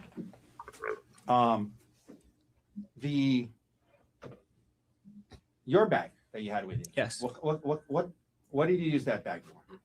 It's a little crossbody Patagonia bag, and it's the bag that I take to and from work and home every day. Okay, you mentioned walking to work. Do you walk to work? Not every day, but often, yes. And when you do walk to work, you bring that bag. When I walk to work and when I don't walk to work too. So this is the bag that I take into the hospital with me, and it has like my water bottle for the day, my sunglasses, snacks, paperwork for work. Okay. You mentioned you need paperwork and sometimes pens. And yeah. Okay. Not sometimes pen, always a pen. Okay. I That's like the one thing I have to leave my house with because I'm writing all day long, recording all the cases that I do. Did you end up taking the SIM card out of your phone? I did How did you remove it? with the paper clip. Now, you end up, he said it seemed like a couple of hours, but obviously it was longer than that. Yes. Right? At some point, do you come down off the mountain? Yes. Okay. And why did you do that? Tell the jury why you did that. I decided I wasn't going to kill myself, and then I realized that it was going to be dark soon, and so I decided to turn myself in. Okay. And so you actually came off the mountain when the sun was still out? I mean, Yes. well, when it was still lit? It was still lit. Yeah, it was still light outside. And that was to turn yourself in? Yeah. Because if you didn't want to be caught, what would you have done? Kept hiding until dark, and Okay. So you come down, and there was talk about you walking, down the road when the 3 officers got there. yes, And Tackled. were you trying to flee from them? no. Okay, so explain that to the jury. What happens when they pull up to you? Probably looks surprised. So I was walking down the road, and I was on in the little grassy area between the road and the The one that was on the photograph, bushes. that when it was like that little yeah. grassy area. And I heard a car behind me, and I looked, and it was like a minivan, and I just thought it's like tourists coming back from the Poly, and I was like, wow, I can't believe there's still tourists at the Poly. And so I just looked at it briefly, and then kept walking, but then the car stopped kind of opposite me. Okay. And what happened? And I saw these 2 huge guys jump out of it, and they're both dressed the same, and I could see a police badge on the one. Let me that's stop you there. So closer you to knew they me. were police. Yeah, immediately. Okay. And so what happens then? They yell, "Please get down on the ground." What'd you do? I lay down on the ground, like Now, what did they do? on the grass, in the grassy area. What did they do? They ran over to me and held me down and struck me several times and handcuffed me. Okay.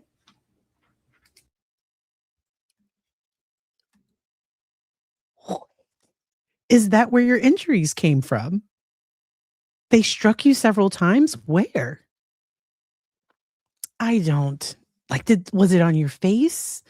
I don't know. So they were 3. So I think it was so he's saying 2, and they were both 300 pounds. They were very, very fast.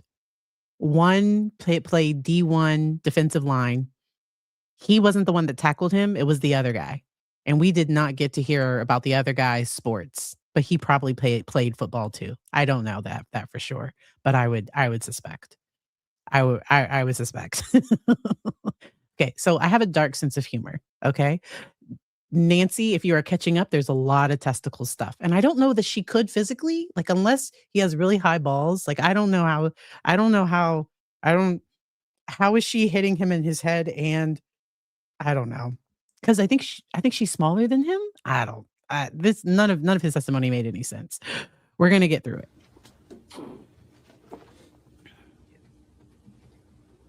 Did you fall on your face with the officer falling on you in that transaction or interaction? No officer fell on me at all during the entire thing, and I did not fall on my face. Did they hit or punch you in the? Oh, I don't believe you. I don't believe you. I wish there was body cam. We need body cam footage of him getting tackled by that very fast officer. It probably wouldn't have turned on fast enough because they were just driving back. Like they were getting off their shift, and they were just driving back. And also he's trying to say that his injuries came from her and not from them. I think he fell on top of him. Face. No. But they did, as they testified, strike you a couple of times. Yes. In where? And my ribs and like my upper legs, like thighs. So after this moment, now you're arrested. Did you have injuries from that whole day? Yes. Okay, we talked about the injury to the side of your face. Yes. What other injuries did you have after you were arrested? Just my ribs. No, Okay. probably not. Did you have any bite marks on your arm? No, Did you have any scratch marks on your face or body? no. And HPD photographed your injuries. Yes.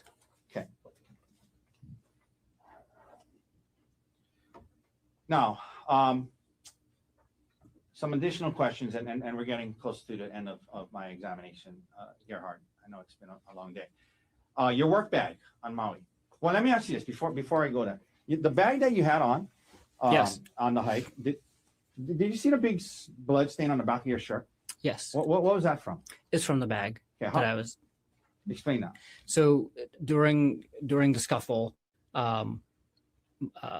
my bag, I was holding both bags. I put both bags down to take the selfie, and I had both bags again. Why did you have her bag? Yeah, why? She had given it to me when she was climbing up on Okay. the tree. And then The scuffle happened. the scuffle happens, and my bag both bags, went flying basically, but my bag must have been right by her head, because after she left, when I picked my bag up, there was a bunch of blood on the Okay. back of it. And then you put the bag on your back, and that's Yes. how the blood got on your shirt. Yes. Now, your work bag. You're an anesthesiologist, correct? Yes, And you, that work bag was always on Maui, is that right? that's correct. Do you work in more than one location? Yes. And why did you have medications and syringes in that bag? That's the bag that I use in the operating room every day. And I have medications in it that I use for work. Most of the medications that are in there are used for emergencies when I'm on call. Okay, let me ask you about that. When you're on call, do you sometimes you're at home and you have to rush into a different, is it always the same location? Yeah, so when we're on call, we're always on call for the hospital. So Okay. I work at several locations, but all of the call shifts are for the hospital, really close to my house. And so I can take call from home. Oftentimes I'm in scrubs already, and I have this work bag either right by the door or in the car. That way I can respond directly to either the emergency room or to labor and delivery or to the operating room without having to go to my locker. Could we please publish States Exhibit 94? Your Honor, I believe it's in evidence. One second while you double check. I believe it is as well. Okay. Yes, you can proceed. Okay, so this was in a bag. Just a couple of things. So like, what is this? What is this?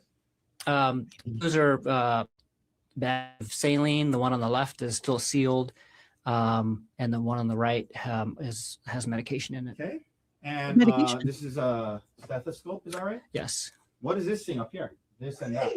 oral airways for emergencies and elective surgery. These are all stuff that you had at home regularly when you were either on call or depending on where you were going to work. Yeah, I mean, this is everything that's usually in my bag, and it's everything that I would need to respond to different emergencies. Okay. Could we please also publish States Exhibit 103? That's also in evidence.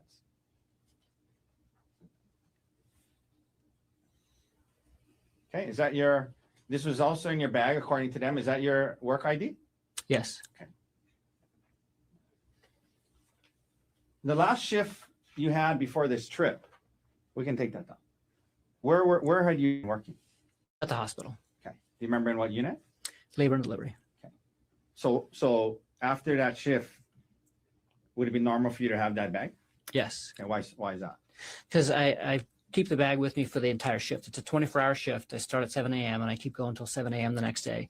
And so when my shift ends, unless I'm actively at the hospital taking care of something there, I'm at home when my shift ends. And so I was at home when my shift ended that day, and that's why I had the bag with me. Oh, you're at home because you're on call. Yes.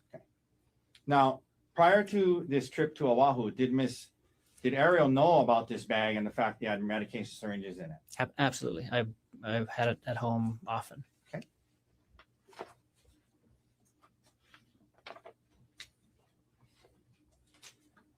Now, just a few last questions, Gerhardt. You testified that you reacted to defend yourself when she hit you with the rock, and it's all happening fast, and she has your testicles. You grab and you hit her, and it was all happening fast. So you were defending yourself in that moment, is that right? Yes. And did you stop as soon as she stopped? Yes. But you also said you felt horrible about it. Yes. Can you explain to the jury Self. how those things can coexist? Um, I don't think I thought about it. it's you know, I believe in the right to self-defense, right? But I mean, in the moment, it was kind of an impulse. It wasn't like a conscious, like, I'm going to analyze this from like a, legal perspective. It was, but yet, the result of it was harm to my wife. How do you feel about that? She's got hurt. Horrible. Are they coming? You've learned that she is filing for divorce and seeking full custody of your children, yes? Yes. Do you want joint custody? Yes. More than any. That's And Once in again, the that's testimony that you've been in custody, yes? yes. Have you been able to speak with your 2 young boys from jail? No. charged with a serious crime. Attempted. Gerhardt, did you have a plan to kill your wife on the mountain that day? No. Did you try to throw her off a cliff? No. Did you try to stab her with syringes? No. When you hit her with the rock twice, why did you do it? In self-defense. Thank you. That's all the questions I have. To cross-examination tomorrow. Barnard, can you take a cross-examination tomorrow? What we approach? Yeah. And whatever they did. Wow. That was very painful. Very, very painful. Thank you to everybody that has stuck around for this. How am I still up? It is 12:14 a.m. If you're on Eastern time, go to bed. If you're in the UK, good morning. Good morning to my UK family and to anybody 6 hours ahead. If you are in the beautiful state of Hawaii, good night. Like, but oh, wow. So this was very difficult testimony to sit through. I watched it live with you all, and not live, but I hadn't seen all of it. I had watched the first part of it while I was feeding my kiddo. I was able to put an earbud in, and I was able to listen to it before starting the live. And wow, my thoughts. Direct examination went worse than I was thinking. His answers are way too long. And we will see how he responds on cross-examination. He comes across as somebody who desperately wants to be believed and heard, but then will start throwing in details that hurt his case. He throws in words and details that are not helpful. And because anytime you're testifying, you often want to keep it short. You just want to answer the questions. You have to trust your lawyer and answer and go back and forth. Welcome, hello in California. If I was on the jury, direct examination would be enough. I can't wait for cross-examination tomorrow. It is Hawaii, and I've seen that they might be starting a little bit later in the morning. I've seen some things in the chat that they might be starting around, I think, 4 p.m. Eastern. So we will see. And I think the state let the attorney lead him because it's still, even with that leading, it still wasn't helpful. To me, the defense attorney had no control of his client. I think he said some things the defense attorney wasn't even prepared for him to say. Because when he got up there, he is now in front of his parents. He's in front of this crowd. He's in front of the cameras. He's engaging with the jury, and I think he's desperately wanting to be believed. But liars convince, truth tellers convey. They just say the information. To me, Arielle wasn't trying to convince you. She just told her story. She just said it. without any of the extra fluff, without any of the extra stuff. Now, he is in a difficult situation. I do empathize with, but empathize from the fact of, let's say he was wrongly set up or something. Like let's say his story was 100% true, but the way he's going about it, it looks super duper guilty. It just does. I'm super excited to talk about this more tomorrow. I will be covering the cross examination and then also covering everything with Paul tomorrow. So Paul and I will be going live tomorrow at 7 p.m. If cross examination is still going on, me and Paul might be watching part of cross examination. I have to feed my kiddo, so I have to like put him to bed. So like I do have an end time tomorrow. I love putting my son to bed. My husband could do it. It's a part of our tradition that that like as a family, that's something that we do together. The state, I think, did object once. I think the defense was trying to enter an exhibit that hadn't been entered into evidence. And then the state did object when they were trying to impeach Arielle's testimony about the flirty, because she said the messages were flirty. And so there were those were only two I could count. Everything else was just, and we can't see what the prosecutor is doing, but that was not helpful. Be kind, don't do crimes, and I will see you all next time. Have a good one. Bye.